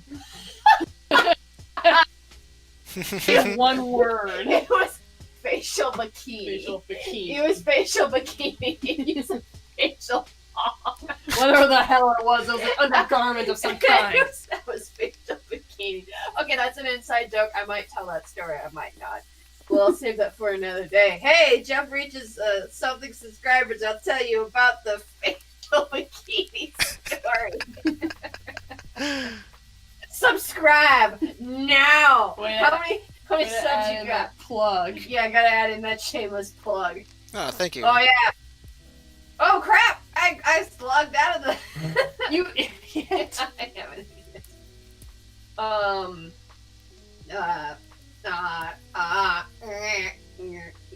Okay, yeah. We want 5K. If we can get it to 5K, I'll tell you guys official bikinis. You'll probably forget, and then I'll remind you and force you to Forget, tell and it. then she'll remind me. Yeah. Like, you promised them subscribers. I'm like, well, this isn't my channel. No, okay. But what was the other? I specifically maybe with Jeff or recently. I can't remember. I laugh at so much stuff you forget it, but you remember that one negative comment, but you forget things that you giggle at. I remember. Okay, it was something in the living room. We were in the living room. We were talking about something, and I died on the sofa, but I don't remember what about. Well, I remember you laughed a lot at the Rosebud the Critic thing. Yes. Frozen. Yep, you laughed really hard at that. Of course, I enjoyed it too, though. I was just like, how have I not seen this? Man, okay. Yes. Full of country goodness and green pinkness. Like, that's terrible. Quit! A handful for the road. Oh, what Good luck. luck. There's a French fry stuck in my beard. Yep. I think my favorite part was when he did the live video Will, when he's just what follows is a terrifying tale of goblins, magic, and Mr. Wells, this is a video Will. I don't need this. I have a fish stick commercial in an hour. Gets up for a couple seconds, walks away, comes back. Oh, what the hell, I need the money. What follows is a terrifying tale of probate, beneficiaries, and goblins. Mr. Wells! Fine. Fine. No goblins. I give you the living will. Laughs evilly. And then at the end of the will, he's sitting there with a box of fish sticks, and he's just like, and remember, there is no fish stick like Mrs. L's. This isn't a commercial, Mr. Wells. I know that! It's a declaration of love! Oh, yes! They're even better when they're raw! It's like, oh my God. Better when you're dead! Yeah, and then he dies and he's eating the fish sticks in the afterlife, and he's like, they're even better when you're dead! And I was like, oh my God. Wow, I remembered that joke. I remember that. We got a question here from Jules Gaming. JFM, have you and your friends ever heard of or watched Vanos Gaming? Also, what's your favorite animated show, movie, or move of all time? I have not seen Thanos. Is that a channel? Yes. Okay, I've not seen it. I haven't either. But my favorite animated show or movie? Let's see. Of all time. I'll have to look at my favorite movies of all time. And not a lot of them are animated. I'll just go with the basics, like Disney. Like, my favorite Disney movies are Sword in the Stone and a Goofy movie. Mm-hmm. And Aladdin. Aladdin is, top notch. Let's see. I've got too many to name. Let's see. Like, if we were gonna start back at least in the beginning with Disney and whatnot, then yeah, like Aladdin was definitely one of them. I also enjoyed moving out from Disney, going into for example, even though this is an old movie, it was My Neighbor Totoro. When it was dubbed by Fox in 1993, before eventually Disney got their hands on it in 2005. So that dub and that movie, I liked that one. I thought it was wholesome, of these two sisters, just worried about their mom's health. Yeah, them just being kids. So, Yeah. and then later in my life, a lot of Hayao Miyazaki's films, too many to count, honestly, I've enjoyed thoroughly because of the storytelling and the characters and just so many heart wrenching moments where I'm just like, oh my gosh. Hmm. I think on an extension to that, I think my favorite animated movie of all time is probably going to be Princess Mononoke. Oh yeah. Just because that was just such a good movie for me as childhood, and even as an adult watching it again stuff and seeing the animation and the story and the level of detail put into that story, I love every bit of it. And it just it's one of those movies where you're almost sad that it ends because you're like, no, I want to see more. I want to see more of the story. I want to see more of these characters. I want to see more of what's going on and what's happening. Full production, just like it's been shown in front of me. And it's just one of those bittersweet things where you feel like that hour, 2 hour Yeah, about film. 2 hour film. Yeah, it just was not enough. And at the same time, it was. It's just. It was just How like dare you! The way it ended off was perfect enough just to show that it has not ended. Things will go on, but there is a slight bit of hope towards the future. Hmm. Yeah. I saw that movie Yeah, once a long time Speaking ago. of those same movies, though, I remember I showed you, Jeff, Porco Rosso. You liked that film. Uh-huh, I did. I also enjoyed Spirited Away.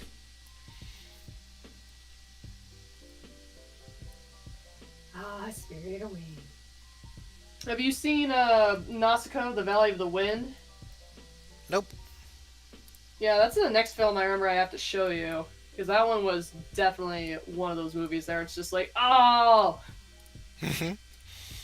Yeah, definitely. There's lots of Hayao Miyazaki movies I haven't watched. Last time I've watched one was, you know, Yeah, it was Kiki's Delivery Service. yeah, that one. Yeah, before the whole COVID crap and everything else. Yep. Yeah, I have the Cat Returns, which was the other comedical movie I was going to show you, because that one always made me laugh. It was literally just cats. And, like, my favorite part was just, like, the cat being thrown out the window. Rude! When this whole COVID thing lifts, I'll be able to show it to you, but that was just comedic gold right there, especially because the voice actor, he, like, timed it so perfectly when the throw happened that I was like, oh my gosh, it was perfect. Okay.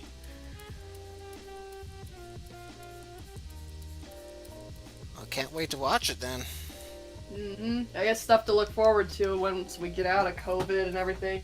Which reminded me of Sony saying that they weren't releasing any of their movies, including the movie that they had finished about Venom and Carnage.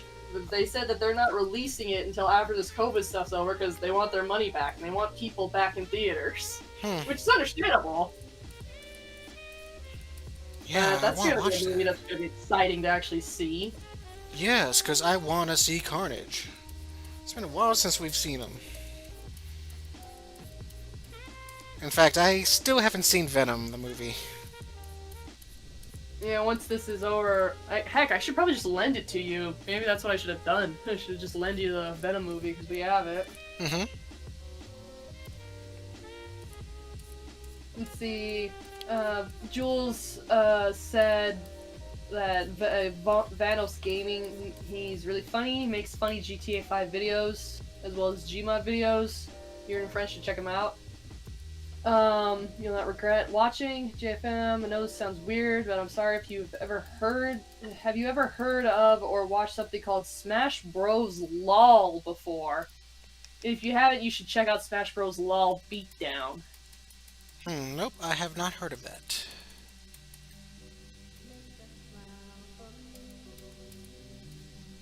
I'm familiar over here, too. I am a pretty boring guy, as in I have very limited It's tastes. croissant. It's not croissant. It's croissant. Croissant. It's croissant. Croissant, yeah. Croissant. That's how it's pronounced. You're still saying it wrong. I Croissant. know.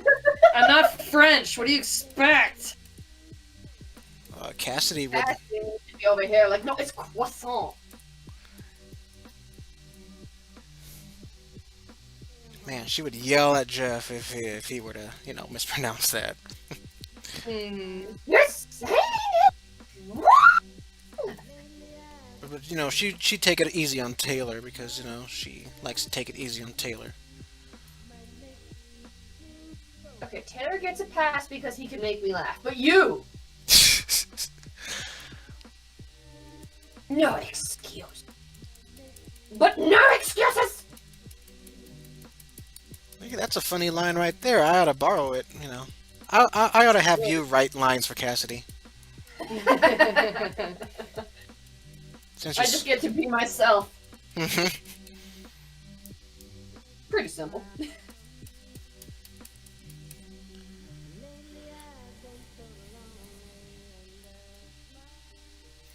Yeah, there you go. I kind of cheated with the trees in the background because Clip Studio has a pre-rendered brush with that has trees. That's fine. You use what tools you got at your disposal. Hmm. I mean, if it could save time and you still don't cut on quality, then I don't really call it cheating. I just call that being efficient. Yeah, I'm being efficient. A fish ant. Yeah. You're a fish ant. Hmm. So you're a fish who's an ant. Yeah. How's that work out for you? Well, it's kind of hard to dig tunnels underwater. Where's the queen? Wedding cake. Wedding cake. Where's the groom? Man, I want to go to a wedding so I can and make a speech just so I can say that line. That's from Click. Yep, from Click. Yep, with what was his name? Christopher Walken as the Angel of Death. Yeah, Adam Sandler. Yep, and Adam Sandler.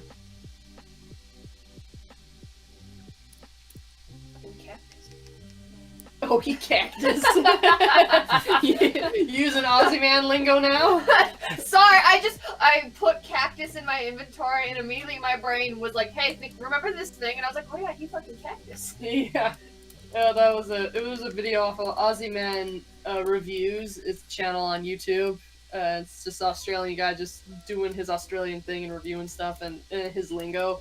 And what was funny was that one of his videos he said, it's now time for Guess the Lingo! And so one of them was, what does it mean when we say he's cactus? And it's just like, I don't know, it means he's prickly or he's this. And he's just like, no, here in Australia, if you say he's cactus, it means he's dead. Fell off the fucking planet. Oh. I was laughing so hard at him saying that. He's dead. He's cactus, he's dead. Oh, that mates cactus. I'm so terrible at accents. It's alright, I butcher them too. We all butcher accents. We don't care if you're so good or you don't. You're just having fun, and that's your whole point. Unless it's in front of your friends and they don't want to hear it, in which case, for the love of their sake, you must stop. No, for the love of your sake, get some new friends. Get friends that like your accent. As No. terrible as they may be. I did that once with Jate when I was trying to imitate that one accent, and she was like, for the love of God, stop. She like pulled me to stop to my face. Well, there's a difference between okay, she told you to stop and you respectfully did. That's Yeah, I okay. did. That's groovy. That's cool. That's vibing. But if your whole group, your whole ass squad saying, "Oh, we don't like your impersonations," you should get a new squad. Either that or maybe they're onto something. It's just like, what? It was the hate speech? What's going on? What's going on here? Hmm.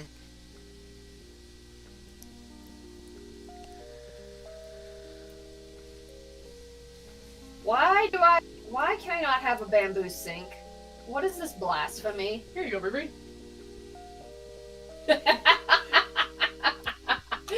Yes. I just found this random art meme that's the Pikachu face meme. The shook meme. The shook meme. Yeah, that's it. Someone sketched it out, and so it's all like messy line art and everything, but you can clearly see what it is. Oh. Oh, TD Camper has to go. Aw, okay. Bye. Bye, TD Camper. Thanks for joining us. Bye bye, TD Camper.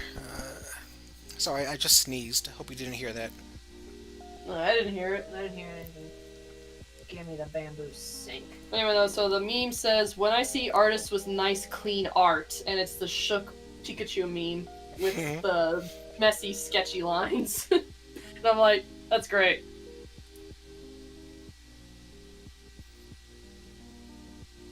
Hey, y'all in the chat, just in case you missed it, I made the back cover of my Jeff and Taylor soundtrack, and here are the songs. This is just Volume 1. There are 20 more songs in Volume 2.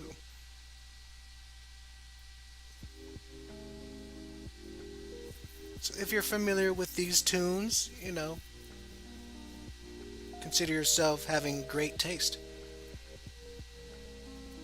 And I was having a hard time trying to come up with a tagline for the top. So I'm like, okay, I might as well be cheesy and be like, a rockin' compilation for 8th grade angst. There you go. Mm-hmm. I did notice that tagline, and I was like, yeah, that's smart. Yep.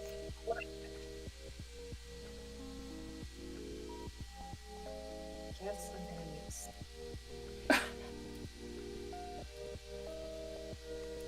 Alright, I'm gonna finish the snowman picture real soon in Photoshop. Because Photoshop has some tools that Clip Studio does not have.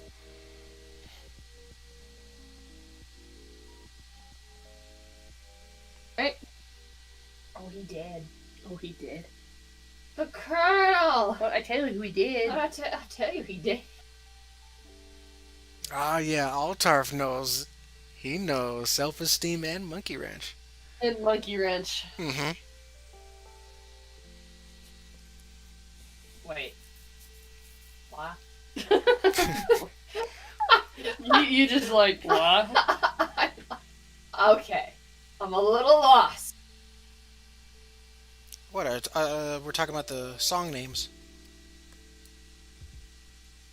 Oh. Monkey. Oh. Yeah, Monkey Wrench by Foo Fighters. That's a good song.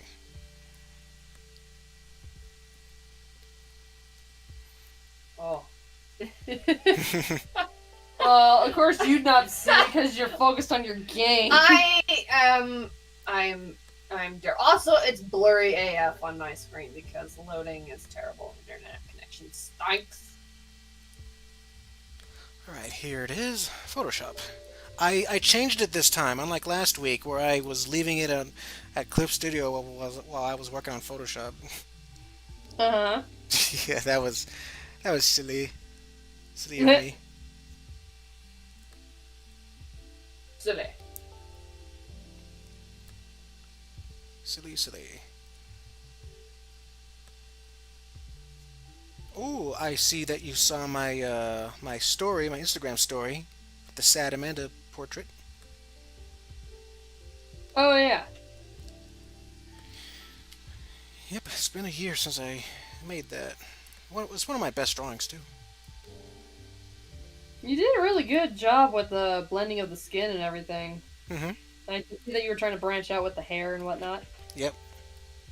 Learned it from you. Your ink portrait of young Amanda that you did for me, that commission. Mm-hmm. And see how you did her hair, and I'm like, I should draw bangs like that. Because, I am the worst at drawing hair. So, it's good. It's good. You wanted to give it more individuality. Yep.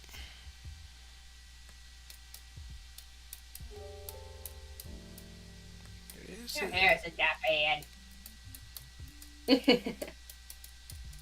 Yes, like Akemi said, it's not that bad. It just has its own unique flair to it, and there's nothing wrong with that. Thank you. I just want to... There may be more harsh reviewers in the future. Nuts to them. If they don't like it, they can move on and find something else. I don't want that chandelier. I mean, yeah, there. I did have a cool compliment saying that someone loves Blue's hair. Aww. Aww. Yeah. So that right there, brightened my day. I don't get enough compliments about my art style. Meh. But I like it for what it is. Of course, I could always improve on it, but I'll never change it.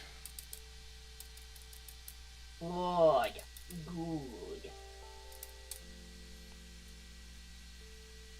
Ooh, lead helmet. I wonder if it'll just seep into my brain and I'll die. Those are some fine looking snowmen, right?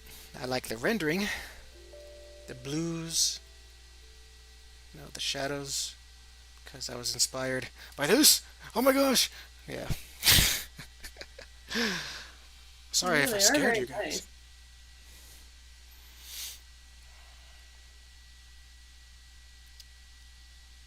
Now, where should I draw my name? Yeah, Altar said it amazingly. I think your art style is spectacular. Yee. Yeah. Oh, well, thank you. Thank you so much, Altarf. You're one of my best followers out there. Invisible high five. Yes.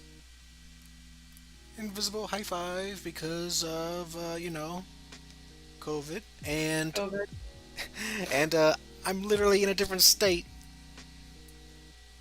You mean like state as in physical or state of mind, bro? We've just all transcended. Both. Why not both, man? Why not Why not both? Uh, you may think I'm high, but I did eat 3 brownies earlier today. Special brownies.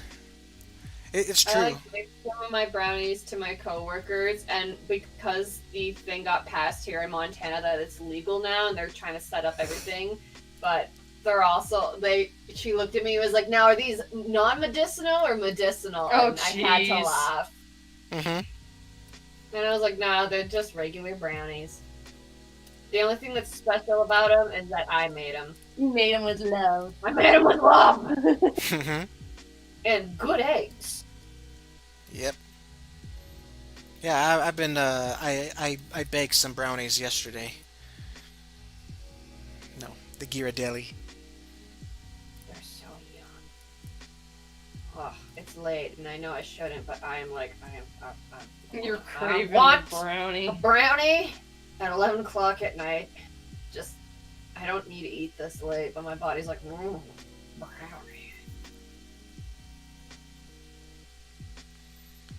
Well, there you have it. I can't believe it, but I finished it.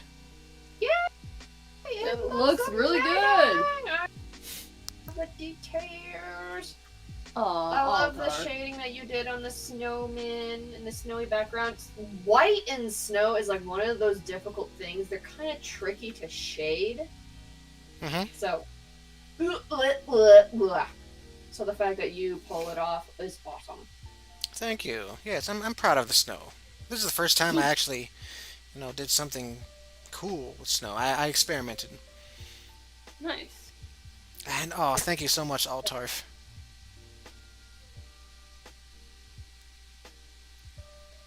You're a good friend, bro. You are a good friend.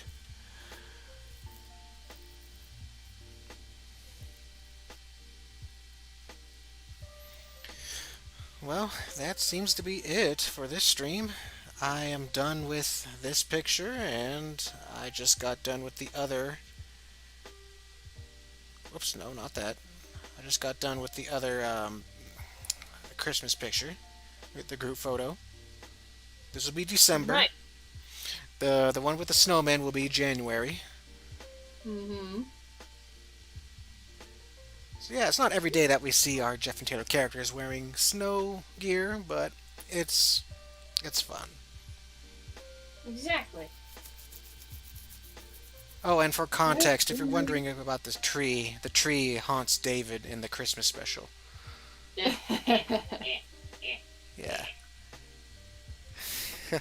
So, does that mean what these two finished? The calendar is now finished? Yes. Awesome. Hmm. Oh, I think. Now can be sent to the printers. Yes, exactly. Hopefully, it'll be done as soon as possible because I would like to get a whole bunch of copies and send them to my friends. Woohoo! Hmm. calendar of amazing art. My brain said farts. But I was like, what'd you say now? I said art, but my brain said farts. So Oh. I guess your brain had a fart, huh? my brain did have a fart. Mm-hmm. All right, so I guess that's it for this stream. I'll just say goodbye to all of you in the chat. And yeah, thank you guys for joining the stream. This special 4-hour stream. Working overtime tonight because I wanted to finish this and get have Akagami and Akemi some more screen time or you know what I mean. Exposure. Yeah. Exposure. And by the way, speaking of exposure, do you guys have any um, um, anything you want to plug? You have social media that you have. In fact, I'll write it down here. Hold on. And you just follow the pink insignia. Follow the road of pink. And that says Akemi Hoshi 532. I got Instagram. I got Twitter. And YouTube channel. And of course DeviantArt. And a Tumblr. But, I mean, if you find my YouTube channel, there's like links to all the others. You find one, you're gonna find all of them.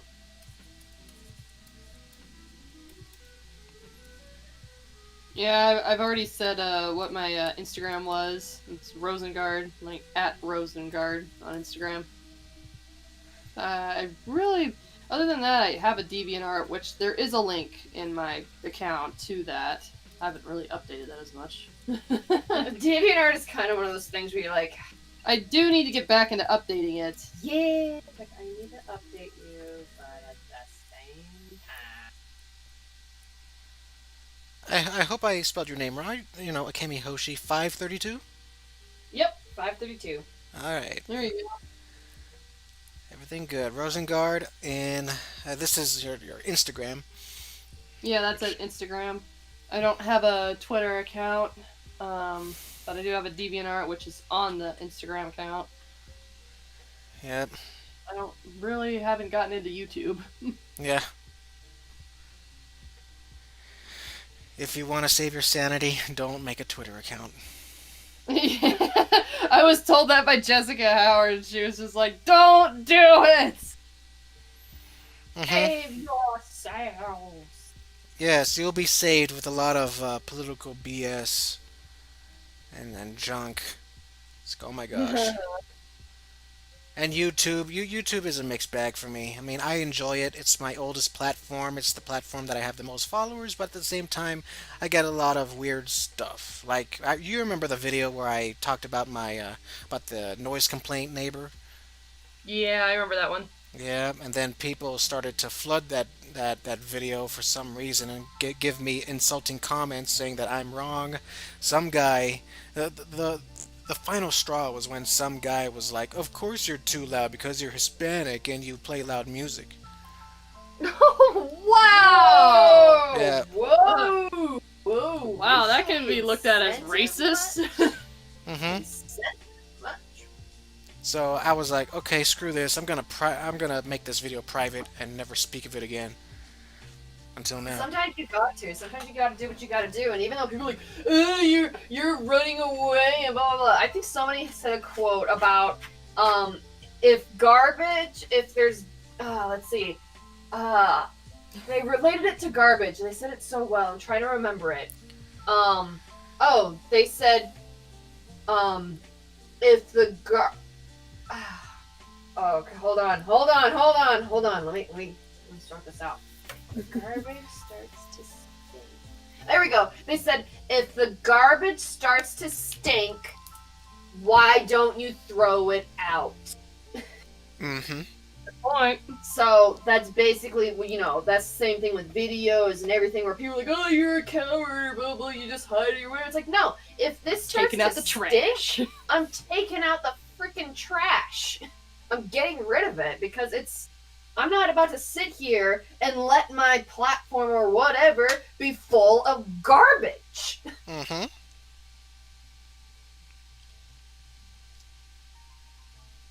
So Exactly. there, fight me. Ruby's gonna fight people in the I middle will of fight in the people. middle of the street, and I'm gonna be sitting there recording the whole thing. Bro, this lady just fought this person in the middle of the street. It's really intense. You sounded drunk when you said that. Alright, I've been told to make a Discord server, for everybody, for the public. I don't know if I should name it the Jeff and Taylor Discord server, so everybody can interact there. But Well, I guess that's something we can like hash out some of the details and take a look see at like how to make that. But yeah, I think a Jeff and Taylor Discord server. What does the chat think? A lot of people have been saying they want a Discord server. Which I agree. I feel like it would, it's not it would be great to have a Discord server, but we really should flesh out ideas and flesh things out to figure out what's Well, I was wondering if like Jeff was asking like whether it would be like a Jeff and Taylor Discord server, so he'd make something separate, or if he's using his own Discord server. I think maybe that's what he was asking. it's either or. It's either JFM Studios or Jeff and Taylor. You know, Ah. I guess JFM Studios is more broad. You can interact with me, talk about other things, share art. Because Mm-hmm. from what I've learned, it's like a forum or something. It is like that. Hmm. Unfortunately, I don't have a lot of knowledge about Discord. Unfortunately, my sister does. I do a little bit. Yeah. I do know that Discord servers themselves can actually have moderators and stuff. Just because that's the one thing I always get anxious about is if you make a Discord server, it is another thing that you will also slightly have to manage. Hmm. And so that's why it's good to have moderators and also, yeah, there you go. Certainly great for getting out video notifications. Also, has a good point. So it's a great way to promote yourself and having like a community come together and being able to interact. But just like how in YouTube videos when you had to hide those, you had to like take a video away because people were being too rowdy and too mean. You got to make sure that people are being polite and being good and being behaved because if they're not, they could really turn the Discord server sour. And I think that's just safe to be said for any community anywhere you go. Yeah. Yeah, that's a good idea. And it just won't be you two that'll be moderators. I can make Altar a moderator. I can make um, Fair Travels a moderator. I trust her.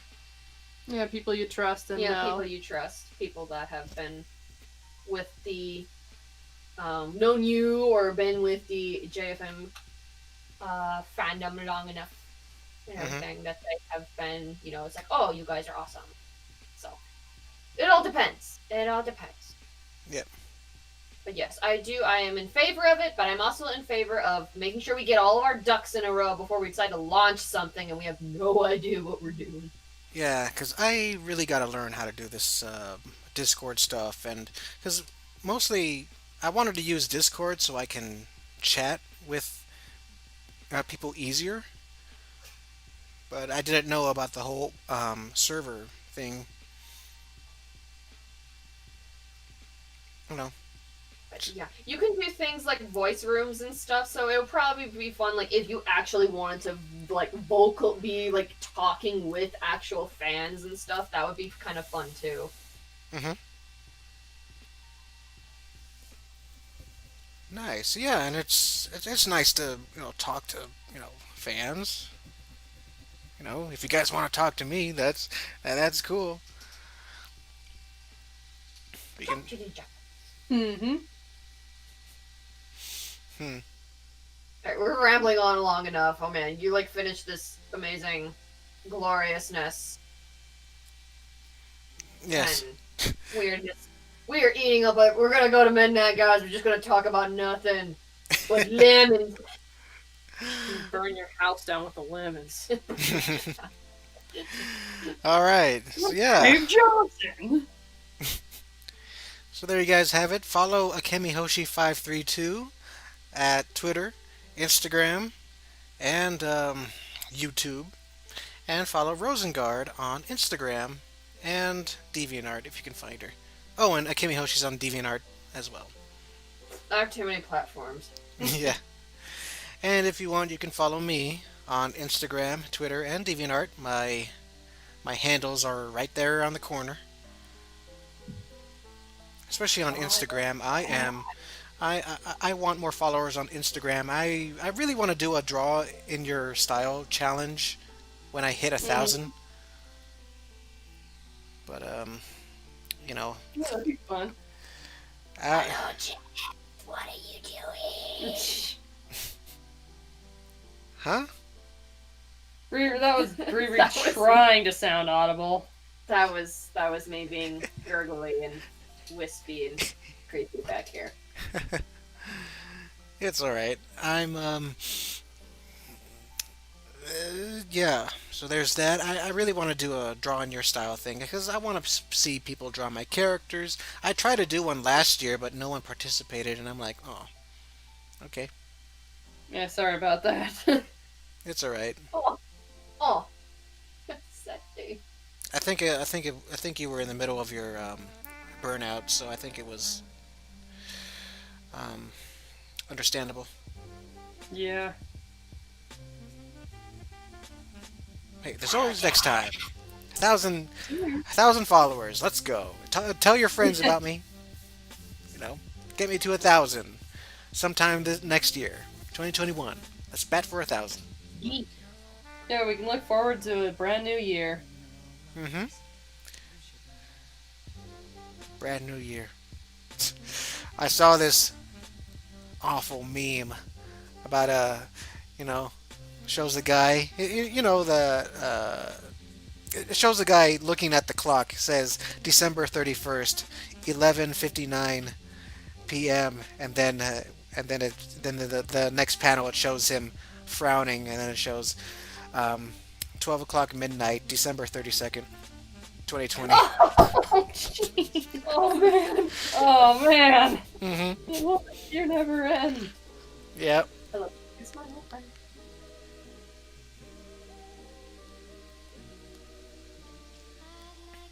Alright, well, this was fun. Yes, this was loads of fun. Thank you for the Yes. opportunity. Yes, thank you for the opportunity. It was great to chat. Great to talk to the community. Great Mm-hmm. to see some new faces. I butchered a lot of names, and I apologize. Yep, it's all right. I butcher names all the time. Hey, wait a minute. Somebody disliked it. Oh man. Probably because we've gone on too long. Yeah, probably Yeah. gone on too long. We probably need We to end are it. holding everybody 'Cause hostage. they all want to go to bed. we're all holding you hostage. There's no way. There's no escape. Yeah. Sorry about that. Yeah, I should end this. All right, guys. So that's it for me. I'll see you guys tomorrow at another stream. I'll be streaming Dead Rising 2. You know, it's just one of those fun video game streams. You know, I'll be streaming starting 4 o'clock Mountain Time. Yep. We'll see you then. All right. See you guys later. Have a wonderful weekend. JFM out. And say goodbye to Akemi, Hoshi, and Rosengard. Or Akagami. Bye. Bye bye. Be awesome. Be you. Be yourself.